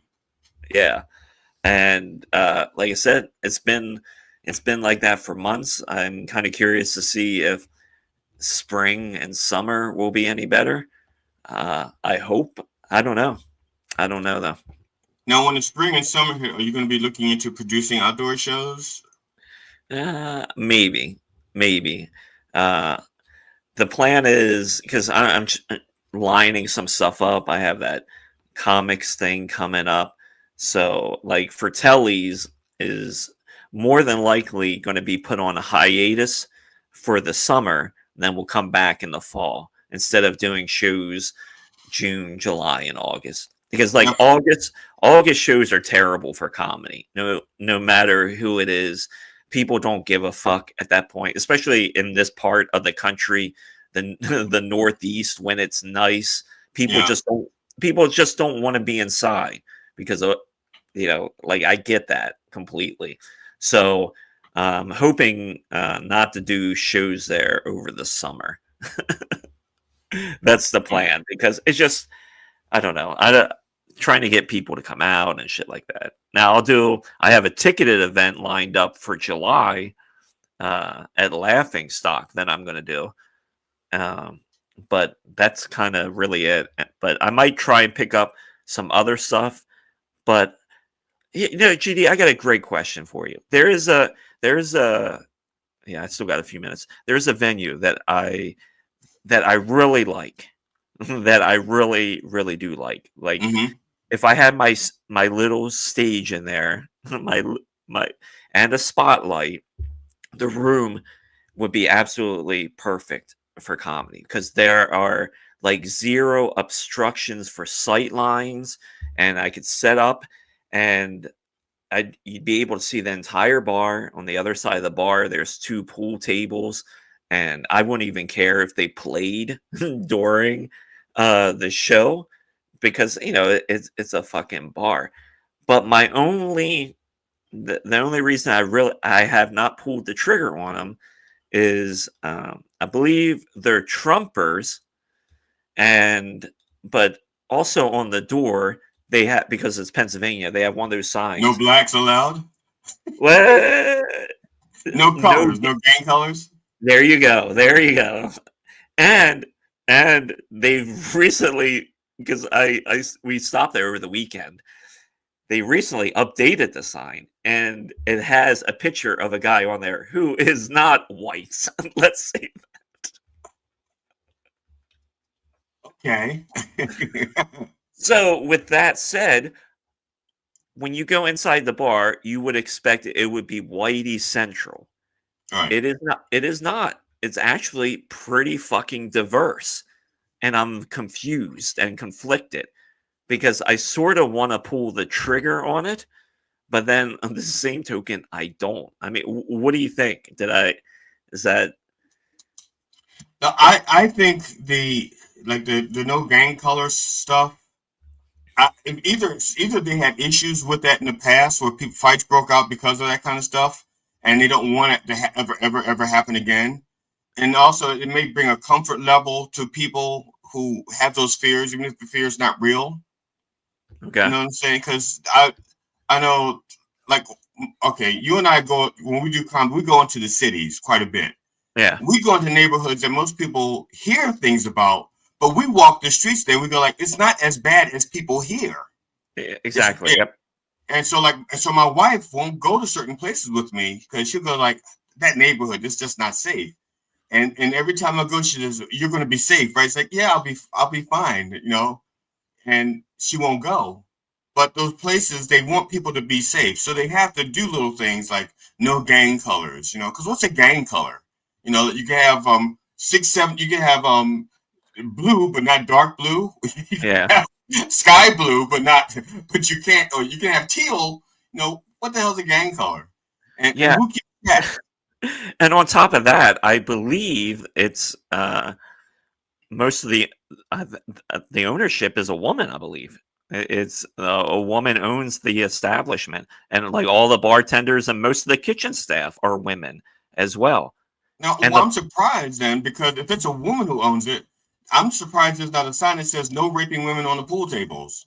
Yeah, because that's also a real fear that's happened. Yeah. In fact, probably in Pennsylvania just last week. Yeah. So I really like. There's a part of me that really wants to give that room a shot, because I look at it, and when I'm in there, it's like people are coming out. They only have a DJ typically on Saturdays, so it would be good for him to mix it up. But like I said, I'm just kind of conflicted, but I really want to get in that room because I just think it'd be fucking fantastic. Look, I trust your judgment, and I'm even surprised and flattered that you'd even ask me for my opinion. But I would do it. I would do it. And now you probably want to get comedians who can avoid being too liberal or too just the political stuff in the beginning, because you want them to get used to the idea of just laughing with you, and just I did this is funny, and before it's like just treat them just like you would with your dark humor. You don't just slap them in the face with your dick jokes, your dead cucumbers joke, but not cucumbers, but. All right, I gotta jump, GD. If I finish this early, I'll check back in, and if you're still here, I'll hop back on. I plan on being here till 11:30 because I've got nowhere to go. No. All right, I'll see you in a little bit then. All right, later. All right, now this is the part that I dreaded, and you probably dreaded it too, because I have no idea. I don't know what I was going to do, because I was thinking that maybe Aaron could stick around a little bit longer. I do have, or did I? I did have some stuff that I wanted to talk about. So maybe I don't. Something? I think Ron had a good idea. Oh, Stephen Ortiz says bye, Ron, and Ron is gone, so he can't hear you, Stephen. And thank you for sticking around, Ann. I appreciate that. Now, so if I had thought this out, I would have written something up. And I don't know if there's, first of all, who's out there listening? I just want a show of hands. How many people are still listening? A show of hands. Okay. Let's talk about the stock market yesterday. I don't know. I don't want to talk about the stock market. What do you want to talk about? We want to talk about me, Steve. Okay, Stephen. We want to talk about Stephen Ortiz. Okay, good. Actually, he's responding late. I already asked a different question, and I don't want to ramble too long. But there's I just interviewed one of my a gentleman named Alan Katz. Okay, I'm gonna see if I can pull up the trailer for. I'm gonna look for the trailer for Alan Katz. I just interviewed him on Done Way Past Funny. He was a guest on here, so you've seen him here before, and you've seen him here, and he was, I guess, about a month or two ago. And this is the trailer for his interview with us on Done Way Past Funny. Obviously on Done Way Past Funny. This episode's guest, Alan Katz. How long did it take for it to be so that you, 1L Allen, was out from under the shadow of 2L Allen? The better question should be, when did you figure out to just admit to say you were him and let the meeting go on? Okay, wait. All right, let me redo this. When did you figure out that you should just pretend to be him, let them think you're him, and let the meeting go on? I think it was the third set of people staring back at me like, wait, you're not ALLAN Katz, you're ALAN Katz. Why did we set up a meeting with you? We wanted to talk to that guy.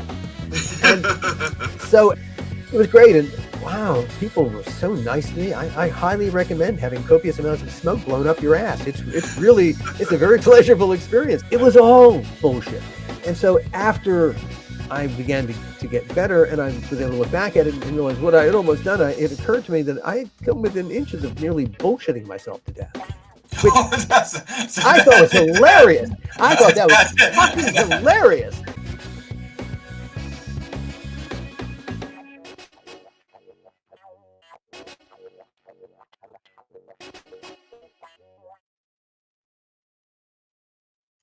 There we go. All right. Now, I mentioned that because that interview is going to be coming out pretty soon on YouTube within the next 12 hours or so. It's already done post-production. But the reason I brought it up is because that guy, he wrote the words for the Crypt Keeper from Tales from the Crypt back in when Tales from the Crypt was on HBO. And he also co-wrote 2 of the Tales from the Crypt movies. Again, if you saw the interview from Coffee with the Dog, you know this. And if you didn't, it's new to you now. But when I was a lot younger, obviously anything I did in the past, I was younger. But when the Tales from the Crypt series was out on HBO, I used to do a lot of impressions. And one of the impressions I used to do for my friends was the Crypt Keeper. And I didn't do it because for entertainment. I was still somewhat shy, and sometimes I wanted to speak my mind, but I didn't have the courage to do it myself. So I would do it as the Crypt Keeper. So if someone was being annoying, I would maybe insult them in the Crypt Keeper's voice. And it was just so weird because the Crypt Keeper guy was so much a part of what I used to do with people that when I finally got to meet him, I felt like I was meeting like an old friend. And so we got to talk for, it was like 2 hours. We talked for 2.5 hours, but the interview was only 2 hours. And it was just weird because I got to meet the guy behind the voice of the character that I was impersonating. And he thought that I did some of my stuff for him, and he thought that my writing, that some of the stuff I was doing is just like what the Crypt Keeper would say. Now, I bring this up because I had nothing else to talk about for the next few minutes. But I did want to bring that up. I did want to mention that that interview is coming up.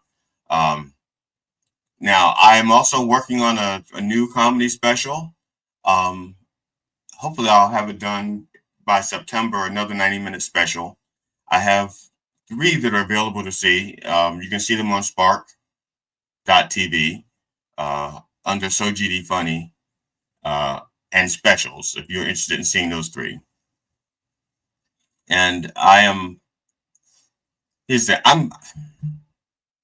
okay. I can't get around this. I'm really trying hard not to talk about this, but I'm going to do it. The Supreme Court yesterday made 2 decisions with regards to immigration. One of them was there's a gentleman from Maryland. His name is Garcia. He was sent to El Salvador by mistake. Okay, the government admits it was a mistake. The guy actually had legal documentation to prevent him from being deported, especially to El Salvador. So he had all of the documentation in a row. The government, the ICE didn't care. The Trump administration didn't care. They know it's a mistake. They said it's a mistake, and they won't bring him back. They do not want to bring him back. They're saying they can't bring him back. And so the lower court, and I think his name is Bombas. I can't remember the judge's name now. But he said you have to bring him back by 11:59 yesterday. 11:59 yesterday p.m. 11:59 p.m. yesterday. You have to have him back. So obviously Trump, with his influence, got the Supreme Court to have an emergency hearing. That's something that none of us could ever get. There are people who died waiting, people on death row who could not get appeals done in time, on death row. by the Supreme Court. They just couldn't get in there. But Trump, being Trump, even before he was commander in chief again, his attorneys had that kind of access to the Supreme Court. So they had an emergency hearing, and they did a stay because they need more facts. The Supreme Court needs more facts. I don't know what facts they need, because while they're twiddling their thumbs, there's a man rotting in one of the worst prisons on the planet. One of the worst prisons on the planet. Mr. Garcia is rotting there. His kids are back here. His family's back here in the United States. His wife's a citizen. His kid's a citizen. He has legal documentation that he should be here. And every day that the Supreme Court drags their ass, he's in a prison rotting, waiting for them to get more information. I don't know what more information do they need. The administration already admitted that it was a mistake. And for weeks, at least a week and a half, we've known it was a mistake. The administration known it was a mistake. So they could have brought him back at any point in those 10 days. So why do they need an extension? What does the Supreme Court else need to know? It was a mistake. It's just a matter of why haven't you brought him back? That's it. They don't need any other information. And they could have asked that question during yesterday's hearing. Why haven't you brought him back? I don't understand. There's some things that are so urgent that they should have acted on it yesterday. Or they should have just thrown it back to the court and said, no, you have to do this. I don't understand that. Here's the second decision that they made yesterday. They said that Trump can deport the Venezuelans that he's deported to El Salvador under the Wartime Act. They say he has the authority to do that. Here's the question. Again, we are not at war with Venezuela. No war. The Wartime Act is for when we are at war with the country. We're not at war with Venezuela. There are no shots fired. There's no invasion. None of that shit. And a lot of the people that they sent, they never had their due process. So we have no idea if they're criminals or not. Okay, yes, I'm not saying that they didn't commit crimes, but that happens in our courts as well, in our court system. Okay, for example, the current resident at 1600 Pennsylvania Avenue committed crimes. He held documents, classified documents, on his property. That's illegal.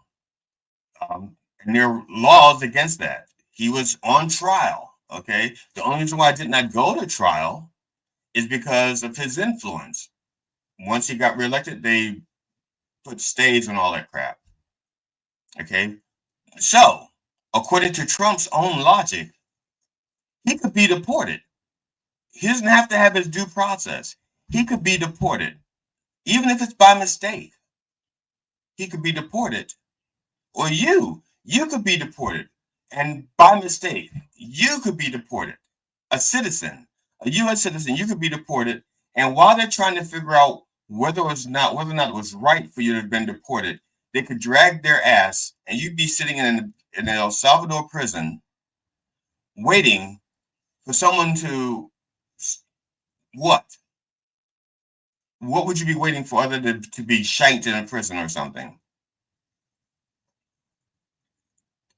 I understand that Trump and his administration don't want to ever admit that they're making a mistake. They did this time, which is very rare, very rare. You very seldom hear Trump says he made a mistake. And he may not have said that he made the mistake. He may have said that ICE made the mistake and it's not his mistake. The point is they very seldom admit it. So they admitted it. Why is this guy still there? And what would happen to you if you were sent there by mistake, a U.S. citizen? Here's the through line.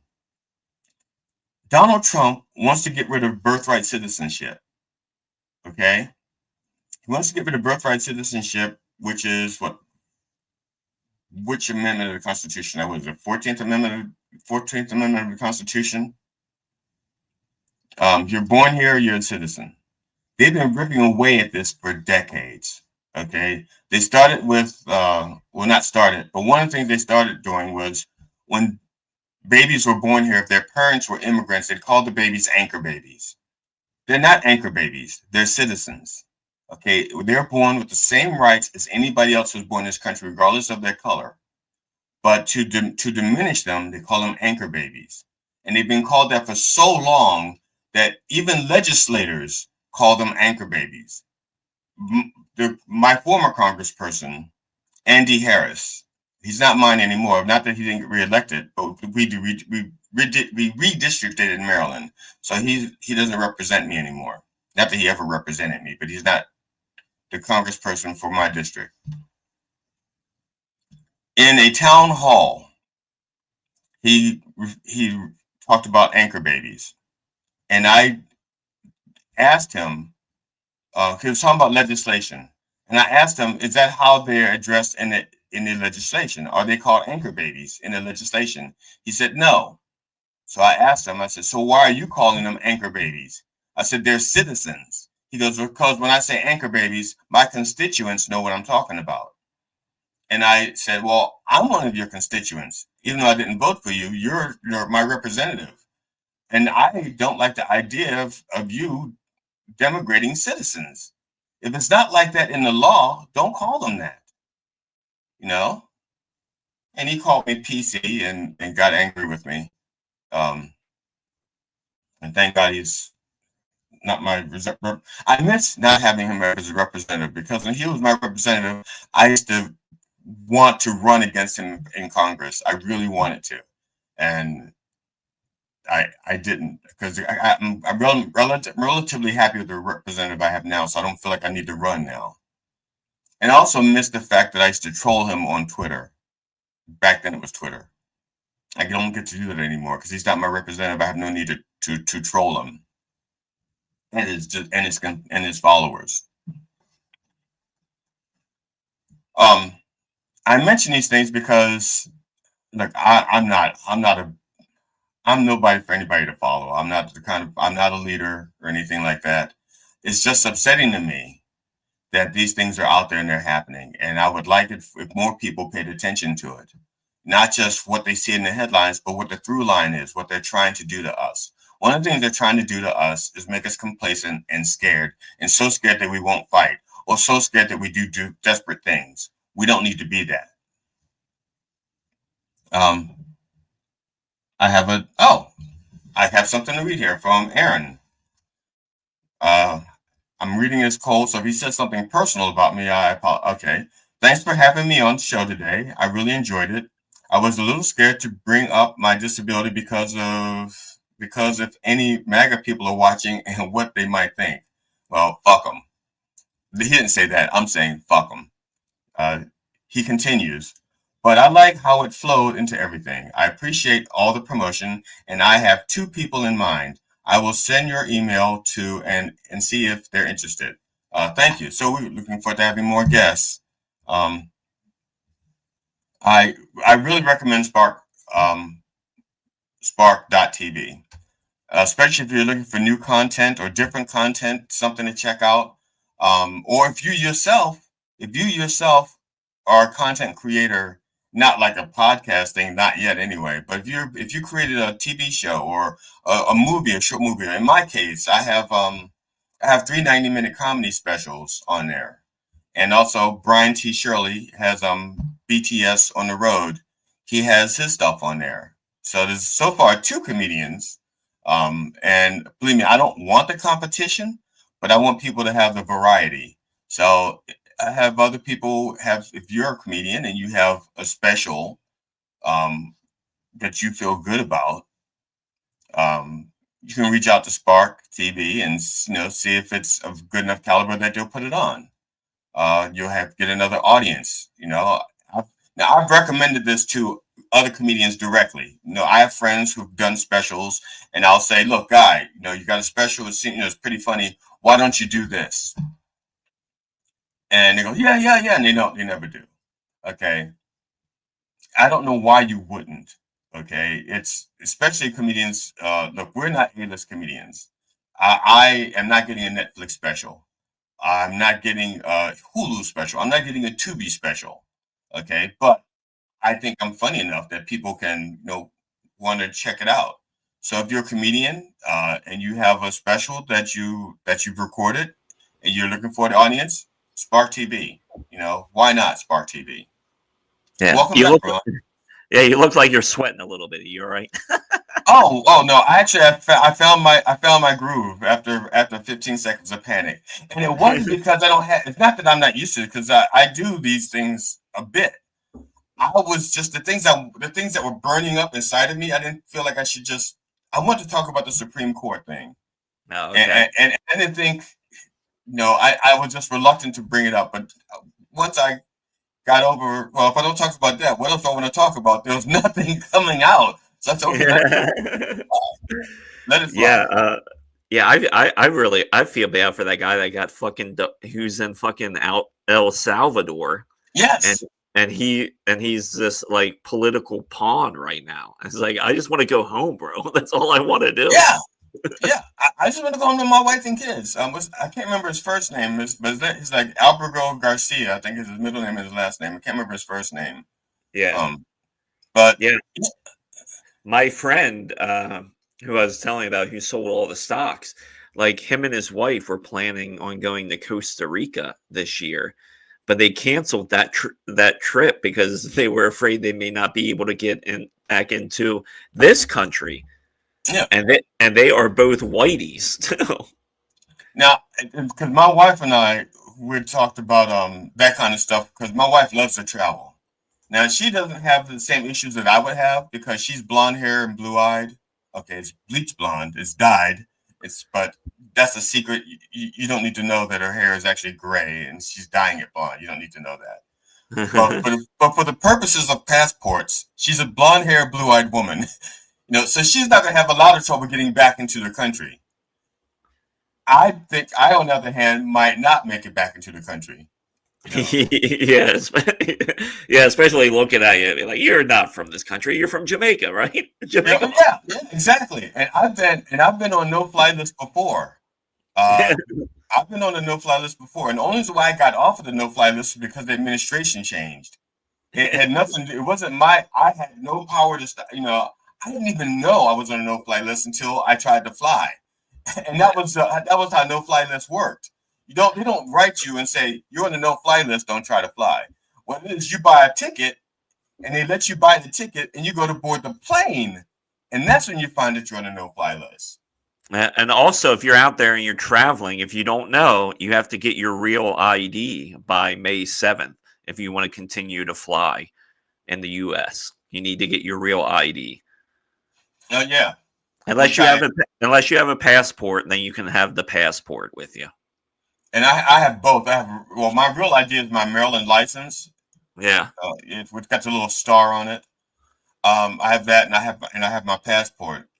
But my wife and I, our passports don't expire for another year.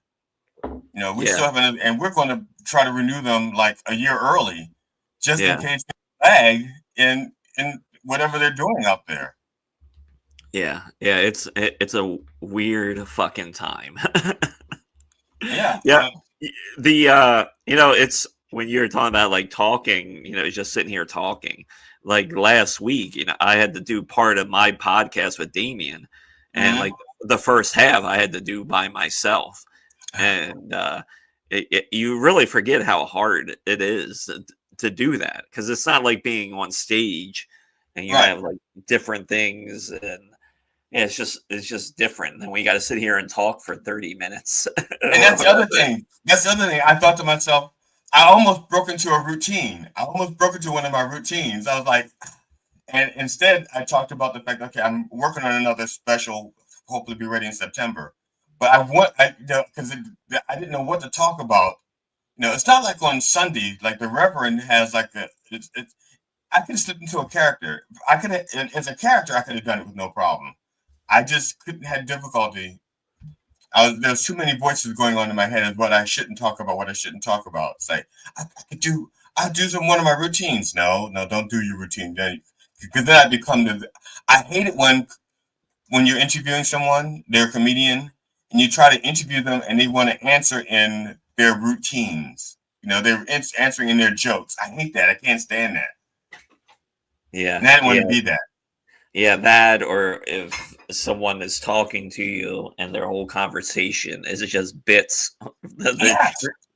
Yeah, I can't stand that. It's like, can't you just talk? No, I can't stand it. Like a person, talk like a person. That's maddening to me too. It's like I try to avoid people like this. Like, don't fucking try and run material on me right now, or at least tell me, like, hey, I have this. What do you think about this? That's one thing. But for some, like what you do to me all the time. Yeah, well, you know what I mean. You do it too. Well, yeah, I do it to you to teach you a lesson. So annoying. Yeah, because you're my test specimen. And you do it too. You talk like you don't do it. Well, no, I don't do it on to people out in when I'm meeting somebody. Oh, you just torture me with it. Yeah. Yes, it's all torture. It's funny. Love you. Love you too, Laura. No, my wife thinks I do that to her, but I don't. Actually, what happens is my wife and I are talking, and then all of a sudden something pops into my head, and I blurt it out. And she goes, "Don't practice your jokes on me." I said, "That wasn't a joke. That was just what popped into my head." Yeah, and most of the time I try and do tell her, like, if I'm gonna, like, hey, I got this, I got to run it by you. I did this. What was it? There's something I ran by my wife the other day. It was about the four soldiers that died in Lithuania. In an accident, in a training accident in Lithuania, and the bodies were being the bodies are shipped home in what they call dignified transfer. And Trump wasn't there for it; he was playing golf. And I said to my wife, "Well, Pete Hegseth was there, and he kept Trump abreast of what was happening. He included Trump in a signal chat and was keeping him." Informed what was going on, and he said to Trump, 3 flag emojis, 2 fist emojis, and 4 coffin emojis, and then Trump tweeted back to him, 25% tariffs on the soldiers because they've been imported from Lithuania, and so my wife goes, that's not funny. I said, I know that's just off the top of my head. I didn't work it out. But what do you think of that, that thing there? She goes, she says, the reason why it's not funny is because it could be true. he might just put a 25% tariff on those 4 coffins because they came in from Lithuania. Yeah, I mean, like we were talking with Aaron. Yeah, I mean, right now it's tough for comedy because the reality is stupider than the comedy. I think what you'd have to do now, honestly, is you could almost take their stuff like it is, and the comedy or the comedy itself will be, or the show itself will be about the straight man, the one person who's trying to do it right, who's not a fuck up, and everything else around him is the comedy. Everything else happens, but he plays it straight. He plays it totally straight. He's like the Abbott of, and the rest of the world is Costello. And he just doesn't break character. He just plays it straight, and all the other shit happens around him. I think that's how you'd have to write it or play it out. Yeah, well, the one thing I noticed, especially with Saturday Night Live, in the past couple years, like a lot of their political stuff was pointed as it should, some of it as it should be. But I've also noticed too that it feels like the writers are kind of getting through it, but like the comedy kind of really reminds you of like late 80s type of political shit, and it's working right now where they're actually not like pushing too hard against them, but they're pushing hard enough where the jokes are funny and they sting. So yeah. I do like seeing that it's moved to that instead of just like, this and that. But it's hard to write fucking comedy right now, especially political comedy. It has to be brutal to write. Yeah, it has to be brutal. What? Yeah, brutal. And the other thing, what I have trouble with, and I'm not against slapstick, but what I'm opposed to is like everyone's impression of Biden is him being clumsy. No, okay, yeah, show me something different. Everyone's impression of Elon Musk is him being the like the Mike Myers over exaggerated glitch, download that kind of thing. It's I think that becomes too easy, I guess, and then too common because everybody's doing it now. Yeah. Well, I think even like when it comes to the Trump impressions, it's kind of like that because like during the years ago, yeah, it seemed kind of funny that this guy was a total moron, but now to where we're at, it's now when you see a Trump impression, almost it's like I don't. To me, it doesn't even really appeal as funny anymore. I think it's because he's also a threat now. He's legitimate. Or a threat, or because the same thing is that the comedy is it can't compete with the reality. Yeah. And the reality is it's really fucked up and really fucking sad. And really to play into an impression seems like you're kind of serving them almost. It's like no, I think it's time to move on, or maybe someone needs a new Trump impression where it's just beyond like the dumb mannerisms and I'm jerking people off. Maybe there needs to be a new Trump impression, whatever that would be. I'll work on it. No, I'm just yeah. But I still do like on SNL that a lot of the political people that they're making fun of, they have women play them, and I love that because know that pisses off a lot of people. So right there is. Yeah, I loved it when Katie, whatever her last name is, was doing Lindsey Graham and Rudy Giuliani. Yeah, yeah. Oh yeah, what? Kate McKinnon. Yeah, Kate McKinnon. Yeah. She was my favorite one on there. I loved her. I thought she was so talented.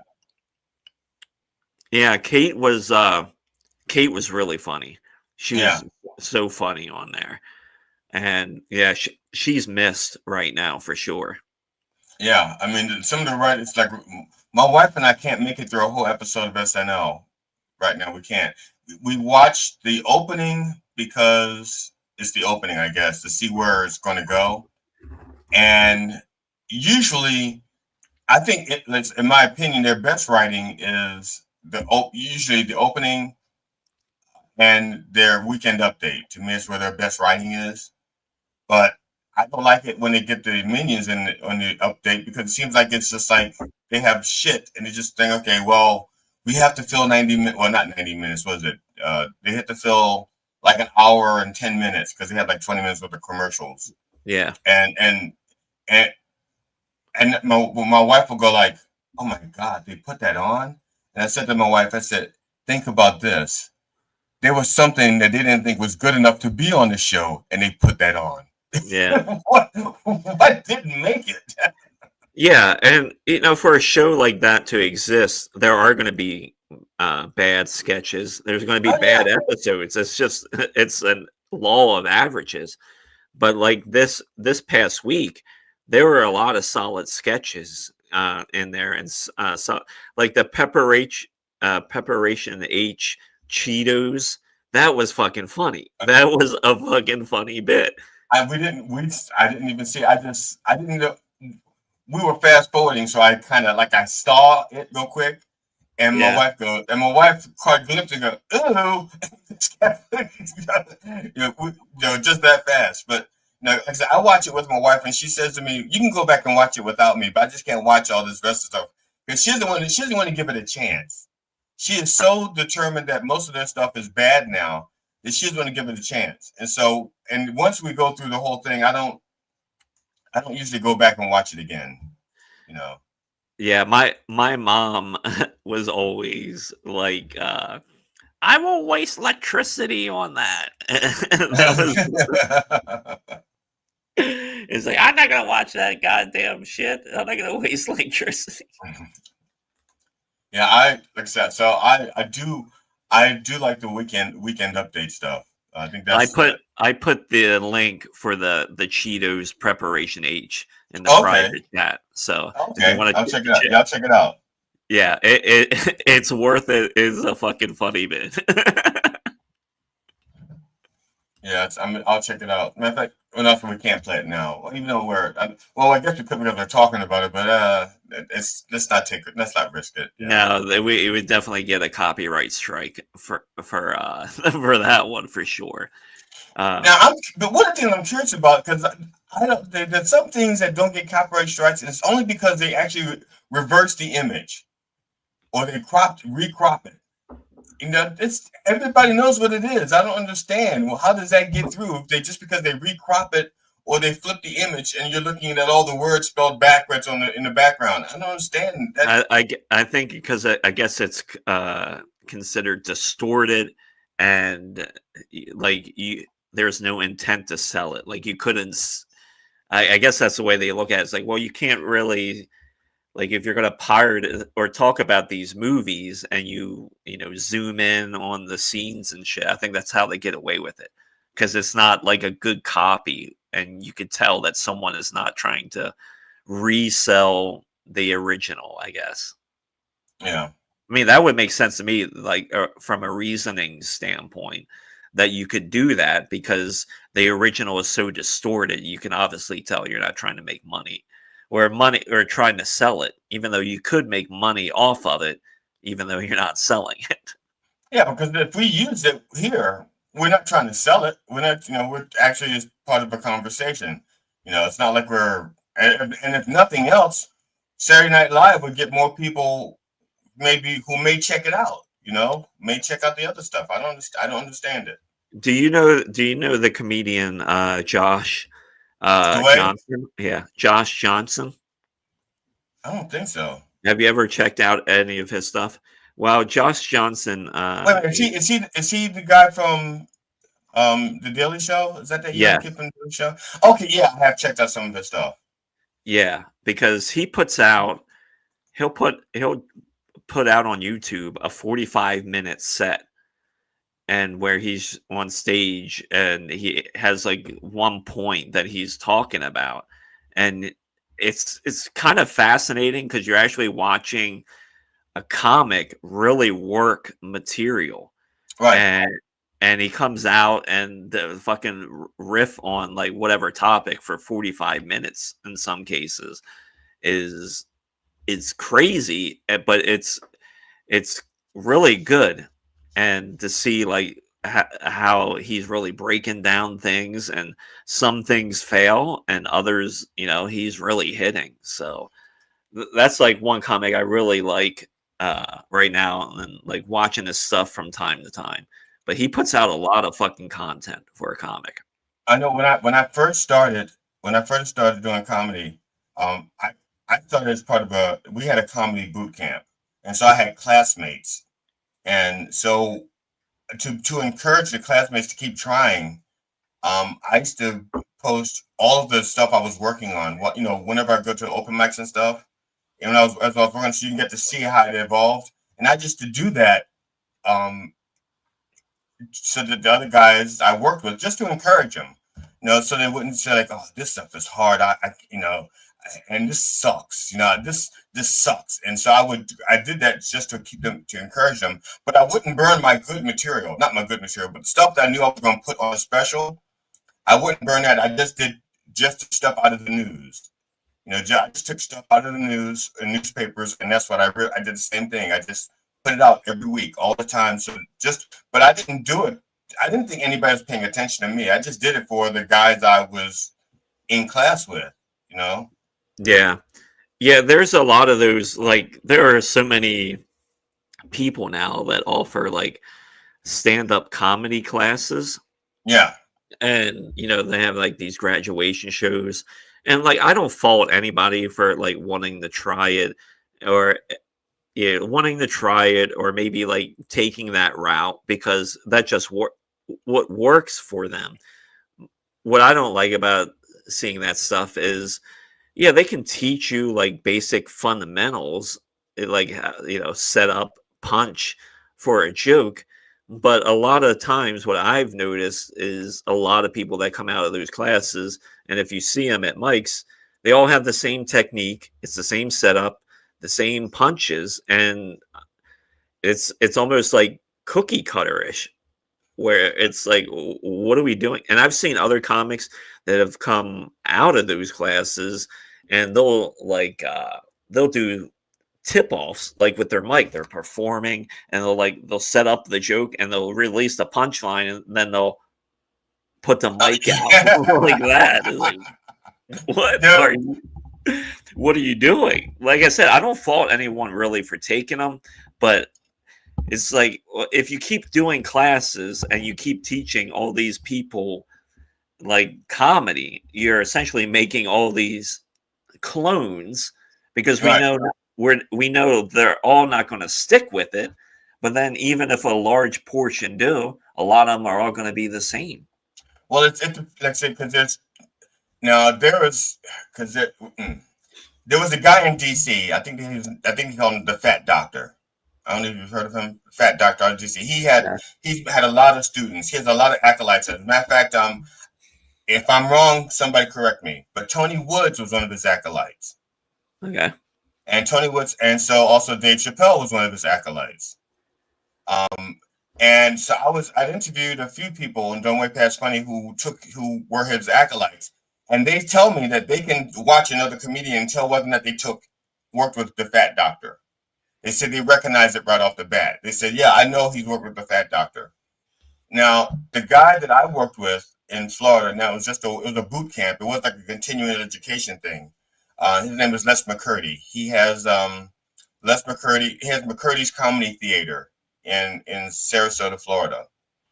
They have their classes called the Bermuda Mavericks. And what they do is they don't teach you their method. They find out what you're like, and they work with you to be a better you. Oh, see, that's fascinating. Yeah, and so they had in our class it was like 10 of us in our class, and so even though it was 10, so it was like 10 different classes in that class, because each person, not everybody was doing it the same way. Like I was a storyteller, and I was the only storyteller in the group. Everybody else was like set up punchline. And one guy was determined that he was going to be an improv artist. Okay. And he was the only one. He was the only one that Les said, tried to get him out of that mindset. Because when you were doing this, he kept thinking that he could do his stand-up as an improv artist, which means, and he didn't understand it. He didn't have a library of information. And Les couldn't break through to him. And so I tried to get through to him, and I explained to him that I said, okay, I asked him to name somebody he liked. He says Robin Williams. I said, okay, I'm gonna tell you how Robin Williams does this. Okay, I'm gonna break down Robin Williams. Did you break out some cocaine for him? First, you're gonna need a small compact mirror and a necktie. And I said, no, and you're gonna wind up killing yourself in the closet. No. So I told him, I said, look, Robin Williams practices and builds up like a library of characters and information in the back of his head. So he has thousands and thousands of references. So if somebody says to him, I'm trying to think of, there was remember was it Comic Aid, or the thing that he did with Whoopi and for AIDS, I think it was with Whoopi Goldberg and I can't remember the other comedian, but it was the three of them. They did it was Robin Williams, Whoopi Goldberg, and Billy Crystal. Billy Crystal, and so Billy Crystal was like standing there talking, and he was talking about the penises and stuff, like a talking dick. And then Robin Williams crawls under his leg and takes his hand like this and sticks it between his legs like it's the dick, and it starts talking to Whoopi, and then Whoopi wants to have a pussy talking, so then he goes between her legs and he's doing this to talk, And the thing is, that's been like that's like in the back of his head. He just didn't have a place for it yet. It's like, oh, I can do this, but and all of a sudden, and that's what Robin Williams does. He has a library and a vocabulary that he can just reach into. He's not making this stuff up on the fly. Most of it, 99% of it, he's not making up on the fly. He's pulling it out of a reference. He's referencing it on the fly and executing it on the fly, but he's not making it up on the fly. And that's what that guy didn't understand. And we could not get him to grasp it. And so when the night when we did our show, our graduation show, he was awful. He was so bad that people were laughing at him. They were laughing because of how bad he was, except for one joke. He actually did one joke that I gave him, and he did that, and that worked. And you could tell the difference between all the other laughter and that. And when he came off stage, he says, "I killed." Oh no. Yeah, I don't know. People are just, I think, delusional. They, especially in the case of like a Robin Williams, like you can't teach that. That is just the way his mind works. Yes. And yeah, and just the type of person that he is. And of course, you know, the cocaine probably added fuel to the fire, but yeah, between the cocaine and the insecurities, he had like all this insecurity that he needs a cocaine to overcome, and you get that mixture and you get your Robin Williams. And yeah, he didn't mind borrowing material from other people. I remember seeing, like, I think it might have been a documentary about Robin Williams. And like Dana Carvey was talking about being at like the Comedy Store and stuff, and like he knew Robin and things like that. And he's like, you know, I was like doing great as a stand up, you know, I was having like tremendous success with it. And like I'm on this one show with Robin Williams, and I go up and I have a great set. Then he said after that, Robin Williams came on stage and like completely decimated the place. And he's like, Jesus Christ. It's like, I can't even compete with this guy. Because Dana's like, you know, I got jokes and stuff. And then Robin gets up on stage and it's just like machine gunning. And he actually, Dana Carvey was on some podcast and talking about Robin Williams, and he said when Robin was still alive towards the end, Robin actually seeked him out in some city that he was in. And Robin Williams sought Dana Carvey out and apologized to Dana Carvey for stealing a joke from like 20 years ago or something. It was, and he was like, it was just so weird, but he's like, it was nice of him to do that, and for him to like just come out of the blue and be like, hey man, I want to tell you, like 20 years ago I took this from you. And then he goes and here's $75. Yeah, I miss that guy, man. He made like great movies. He was funny. Yeah. You talked about comedy books. I don't know if you know Tate Griffin or not. Used to be a wrestler. He's a comedian now. He has some comedy. Yeah, I know Tate. Okay, I just interviewed him on Done Way Past Funny, and one of the things he was talking about, he said when he was 13 years old, he wanted to be a comedian. So he bought a book by Richard Belzer, and I think the book was called So You Want to Be a Comedian. And he did not know that the book was tongue-in-cheek. So he fashioned on how to be a comedian from a tongue-in-cheek book that Richard Belzer wrote to make fun of comedy. And it's like one of the things he wrote in the book was like how to pick your posse, you know? And he said, I'm 13 years old. I'm thinking, wow, I get to pick my posse. That's funny. He didn't know the book was tongue in cheek. He's just like, oh, I want to be a comedian. This is How to Be a Comedian by Richard Belzer. Yeah. Hey, we were just talking about comedy and politics and how politics, the reality is crazy. Yeah.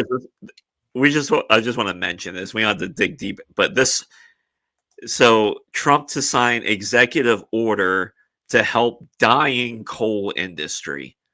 What a fucking moron. I mean, we're still doing the coal bit. If those jobs have gone away.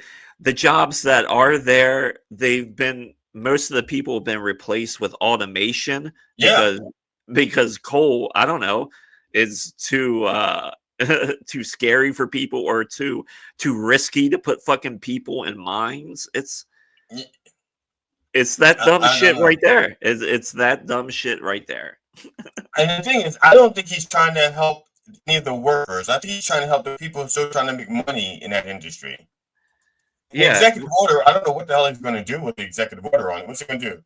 He's going to personally buy coal? Ship to Mar-a-Lago? One of the fun facts, though, about coal, is that part of the reason the industry decimated itself, too, was tariffs. Yeah. That sounds familiar. Yeah. And we're sending coal to like China and stuff like that where they still burn it. Yep. But here we are. The man, I would call him a one-trick pony, but I don't. That would be an insult to tricks and ponies. He's a fucking moron, but he's a moron that people elected, I still have difficulty with that. It's hard for me to watch the news and comfort my wife at the same time because she watches the news and she just loses her shit. So I have to and I'm trying to pay attention to the news, but she's like over there like having a nervous breakdown after like, honey, it's okay. We're going to be all right. How are we going to be all right? Now I don't have an answer for that. Trying to be supportive, said, no, honey, we're going to be all right. Really? How are we going to be all right? Our 401k is down to zero. How are we going to be all right? What are we going to do for money? Where are we going to live? We're going to have to sell the house. Like, no, we're going to be fine. Really? What are we going to? I said, okay. Then I have to get ridiculous. I said, well, honey, we both have 2 working kidneys. I can sell one of mine. You can sell one of yours. That'll get us through a year, I think. I don't know. I mean, with today's organ prices on the black market, how can you not sell your organs? That's right. But the price, how could you? Who's resisting it? And then Carol goes, my kidneys. Well, oh no, that's my liver. I was thinking about my drinking. It's like I can't get any money from my liver. Laura will watch the news, and I'm like, "What are you doing with your life?" And because she works from home, so when she's not in meetings, sometimes she'll have that on. Normally in the morning, then she'll switch over to something else. But yeah, she'll have that on in the background, and she's gotten a lot better. She doesn't consume as much as she used to, but yeah, I asked her, how can you really watch that? Because it's just like a constant pounding of or whatever, and just keep drilling down on the story and he's doing this, and it's like, I don't know. It just, to me, it just makes your life more miserable. I think you got to know what's going on, right? But to keep consuming cable news and shit like that, it's like I don't know how people do it or even want to keep up doing it. It's hard for me because there's something deep down in my soul that wants to fix things, and in order for me to fix things, I have to figure out how they're broken. And so I watch the news to figure out how things are broken, to see what I can do to try to see how to fix it. That's my OCD. I have to fix things, even if nobody's asking me to fix things. I have to try. So I want to see how it's broken, and I watch it differently than my wife. My wife looks at it and goes like, "Fuck, everything is broken. Fuck, it's broken, and there's nothing we can do." And I look at it and go like, "Okay, it's broken. What can we do? What can we do? We got to have a way of fixing it." It's not like, and again, it's not like I'm an optimist. It's more like a compulsion. I have to fix things. Yeah, well, the fixing will be in a couple of years after these morons keep breaking shit and things like that. Now they'll have to go through a rebuilding period. But even with all the gloom and doom and shit like that, maybe this needs to happen to maybe it does need to happen to really show people like how good you actually fucking have it. Because I think that's what I think a lot of people do not understand the reality of like how good we do have it. Most streets you can walk down, you don't have to worry about like fucking vicious crime. Uh, a lot of places you go to overall, generally, they're clean. It's, not, I mean, yeah, there are parts in cities, obviously, and shit that are nasty, but, the country has that shit too out in the burbs. So, and I really don't think people understand that, or the ability to go on like Facebook and just call anyone a moron, even a public official. That's fucking freedom of speech. And you should be fucking happy that you have it, or your access to whatever. And for like these people just to line up and like, we're happy about this. Like, you have no fucking idea of what's in store for you. Yeah, that's one of the things I explained to my wife. I said, I don't want the country to be broken and bad as it is, but people don't understand. It's like they don't understand how shit works. It's and I come when my stepdaughter was like 7 or 8 years old.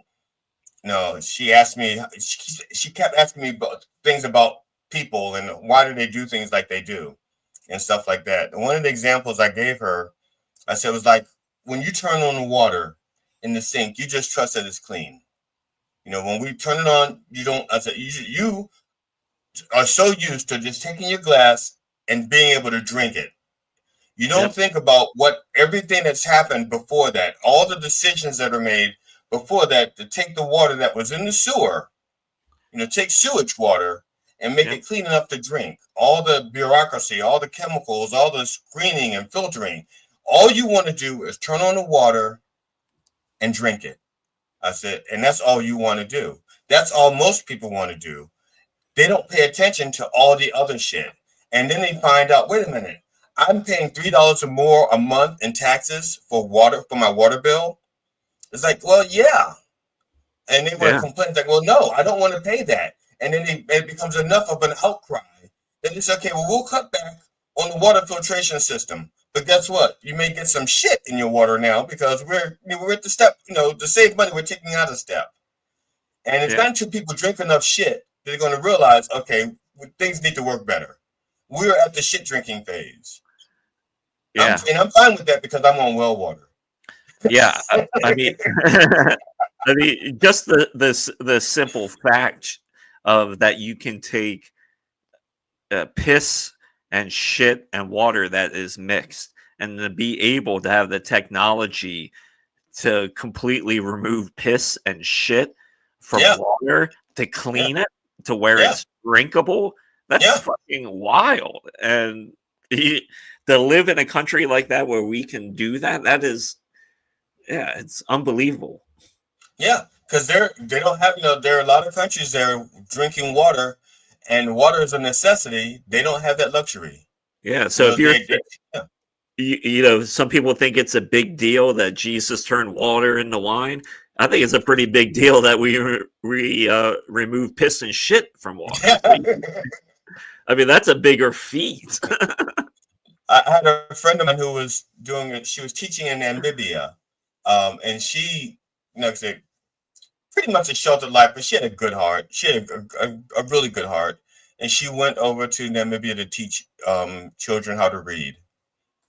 And she gets over there, and I said, "What do you want me to send you?" And she goes, "Brita filters." So I sent her, Brita filter pictures and Brita filters. She said, "Because there's like little clean water over here, So that and she wanted coffee, but so I sent her, stuff that she could make coffee. But that was what she missed: clean water and coffee. Yeah. And I told life. I told my wife that was it yesterday, and Matt was talking about when are people going to start getting out there and protesting. I said, well, I think 60% of this country are coffee drinkers in the morning or coffee addicts in the morning. They have to have their coffee. I think it's like 60% of the people. That's just a number I made up just on observations, you know. And as soon as we can't buy coffee, and those people wake up like, "What about fucking coffee?" Then that's when we're gonna have all those people out in the streets going, and all the protest signs gonna be like, "Coffee, coffee, coffee." And when Trump realized that half the staff can't function without coffee, that's the first tariff he's going to take back. Yeah. Well, I think we ran it into the ground, GD. And I appreciate you helping me run it. Yeah. It was a good day to run it into the ground. Yeah. And hey, Mickey D. Mickey says, "Hey, Ron." Hey. So yeah, I appreciate you coming back to hang on with me, because otherwise those people are going to be hearing about my rants on immigration. Yeah, I think we did a great job today. It looks like a lot of people stuck around through shit, and yeah, we deserve to pat ourselves on the back. And I am. Well, actually, I'm going to aim a little bit lower and toward the front, but I'm going to pat myself. Yeah. I like omelets better than sex. Oh, that's because you got a good omelet. Nice, creamy omelet. Actually, you could probably use an omelet like you would sex.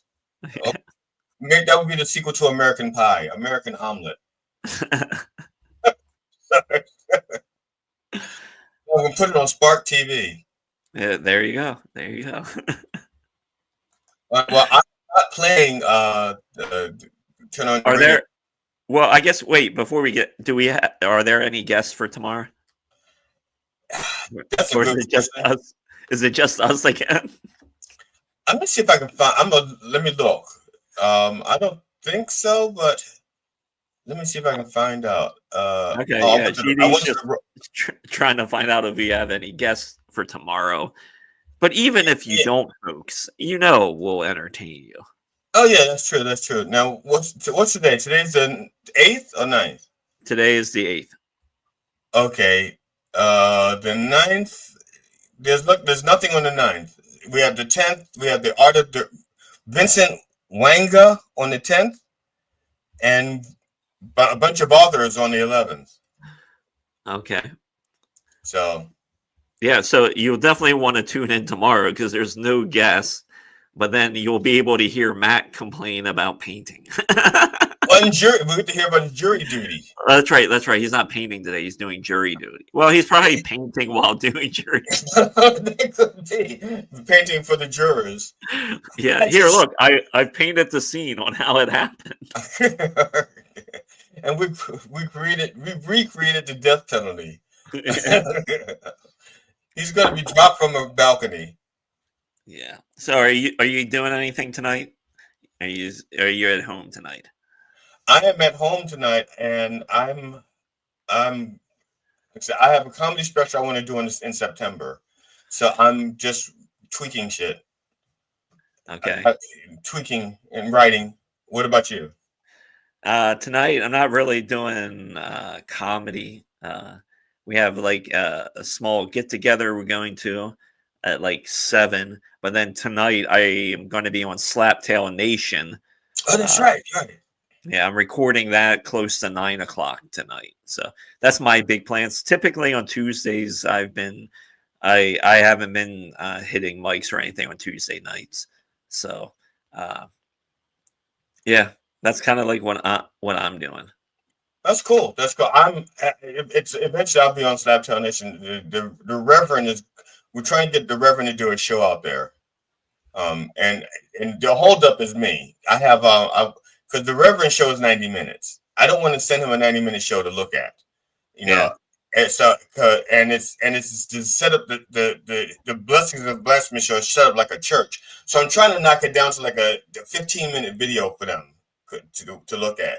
Because there's different sections just like a church, and also there's the games, and I want them to get an idea how the games are played. Yeah, because that's a big thing of the thing, and also the people that were there asked that their faces not be used in the videos because some of them have like respectable jobs, and they don't want it out there in social media that they're on stage playing with dildos, Yeah, I gotcha. So I'm trying to block and blur out the faces, and my computer's not doing it. It starts off, tracking, and then if they do something, the tracking follows something else. It makes the face is exposed. Well, maybe you ought to just do it simple and just put like emojis over their face. Then you could Well, put but anything. I still have to track it. So what I tried to do was, matter of fact, that's what I did. Was not emojis, but little black circles or whatever. Yeah.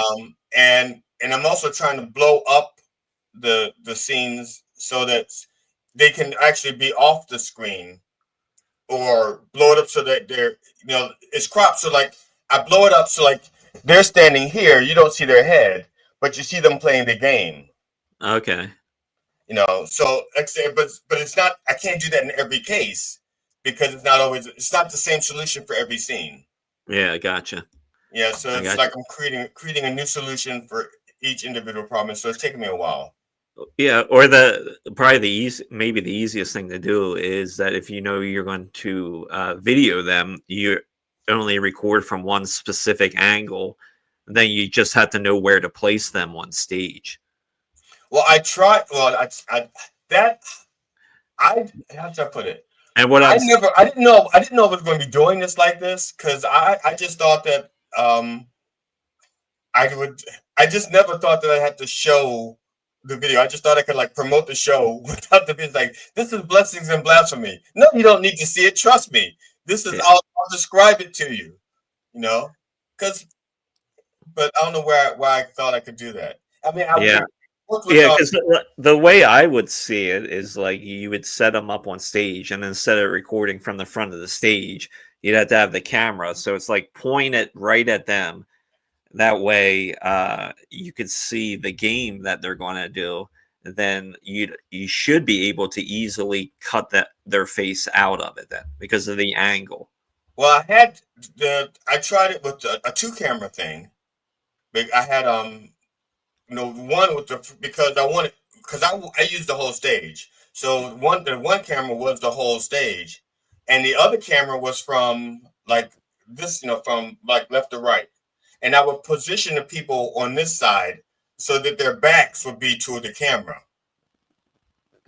but still they like turning here, and they're moving around. So I thought I had a camera solution for it, but it's only partial solution. Yeah, or you could set your camera on the stage in the back of the stage, and it shoots kind of low. Then when you go back, then maybe you'd only have the game itself and like their legs and hips in the shot. Yeah. Or I can it's like now that I got the footage, I can maybe crop it like that. Yeah.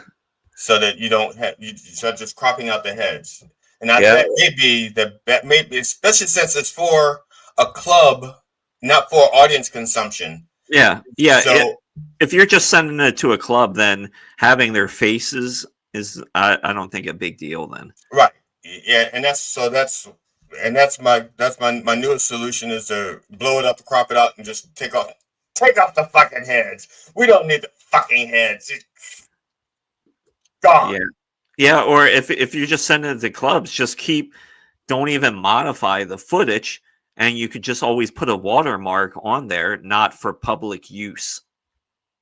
Okay, yeah, because I think I can trust. Yeah, because then you could show them doing the entire game, or you show them that way they'll see the process and just have on there not for public use. Yeah, yeah, because you could put not for public use. This is for demonstration purposes only, or some shit. Yeah, I think you just saved me 4 hours, 5 hours of sweating and yeah. Well, I'm glad I could do that. Yeah, just make it simple for yourself, and because you would spend all that time, and I would just say they probably wouldn't they won't appreciate it. So don't waste all your time for them not to even appreciate it. Yeah, and so I'll work on. So that's part of what I'm going to be working on. Also, that too. Okay, well, hopefully I saved you some time. You did. It was good talking to you. It's good to bounce things off because I could bounce off my wife. My wife's default answer is, who the fuck cares? That's her default answer to most of my problems. Yeah, they're like when certain things come to comedy, there I won't ask Laura's opinion. It's just because I know I won't. It's not because of like the answer I get. It's just because she doesn't know. So, and I talk to Josh a lot. So even on those conversations, if I tell her anything about it, like especially when we're talking comedy, like I'll just kind of give her like a an overview of it or what she needs to know, because most of it's like nuts and bolts stuff, and she doesn't give a fuck. Yeah, the same here. I talk to my wife about something, or she'll really oversimplify it. Yeah. Or just like I told my wife, I said, look, I'm working on a 90-minute special. I said, but I still need to find a venue where I can record it. Because I'm only doing these so I can record it, so I have a documentation that I did it. You know, I don't, because I'm not going to be discovered. But I don't want all of my efforts to go to waste. Yeah, so I only record these for documentation. So when the world ends and the aliens come back and they find this, they look at it and go, yeah, there's no reason to save this humanity and move on. Or all the other comedy's gone and mine is the only one left. And so it's like, okay, we got to watch it. Or she'll say, well, just do it. Just do this. I say, honey, no, I can't just rent a theater. It takes money. It takes money to rent a theater. It's like $150, $200 an hour to rent a theater, Yeah. And in my case, it's not like I'm going to recoup all that money. So it's just a matter of how much can I afford to lose for my pet project. And now that I'm not working full time, I can't afford to lose as much. Yeah. So, all right. Well, I appreciate you doing this, and I'm going to try to instead of saying "turn on your radio, guys," I'm just going to say "mannequin pussy." Yeah, I'm just putting on one of my songs because Matt's not here. So, I hope you enjoyed the show and come back tomorrow at 9 a.m. Aye. Is this right? I don't know how to do this. I've never tried this, Ron. Hit the full screen.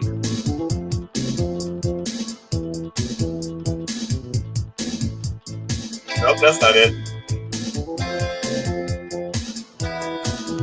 Did you hit the full screen button on YouTube? I'm going to try to. I'm making sense of this place, building character by pain. It's growing all around us in the sun and the rain. That's a little better. Building character by pain. There's life under the big top. And time and time again.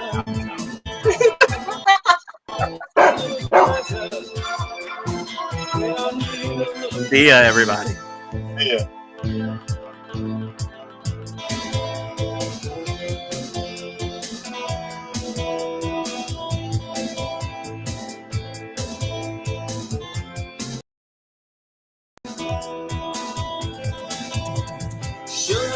Differences when inside we're all the same. Through the bloodshed and the tears, we're building character by pain. Our little country jungle could use a lot of change, and maybe we can do it. Building character by pain. It's life under the big top. And time again, we all want a little pleasure. We all need a little pain.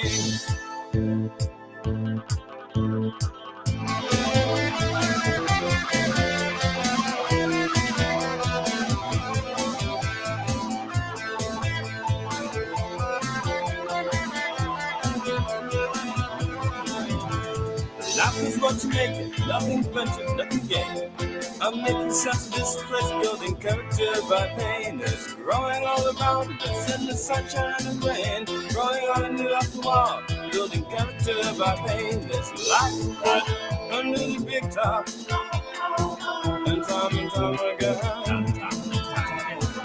we all want a little pleasure. We all need a little pain. It's life under the big top.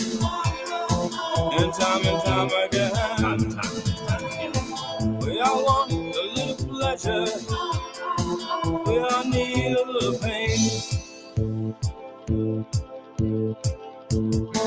Under the big top, time again. Little pleasure.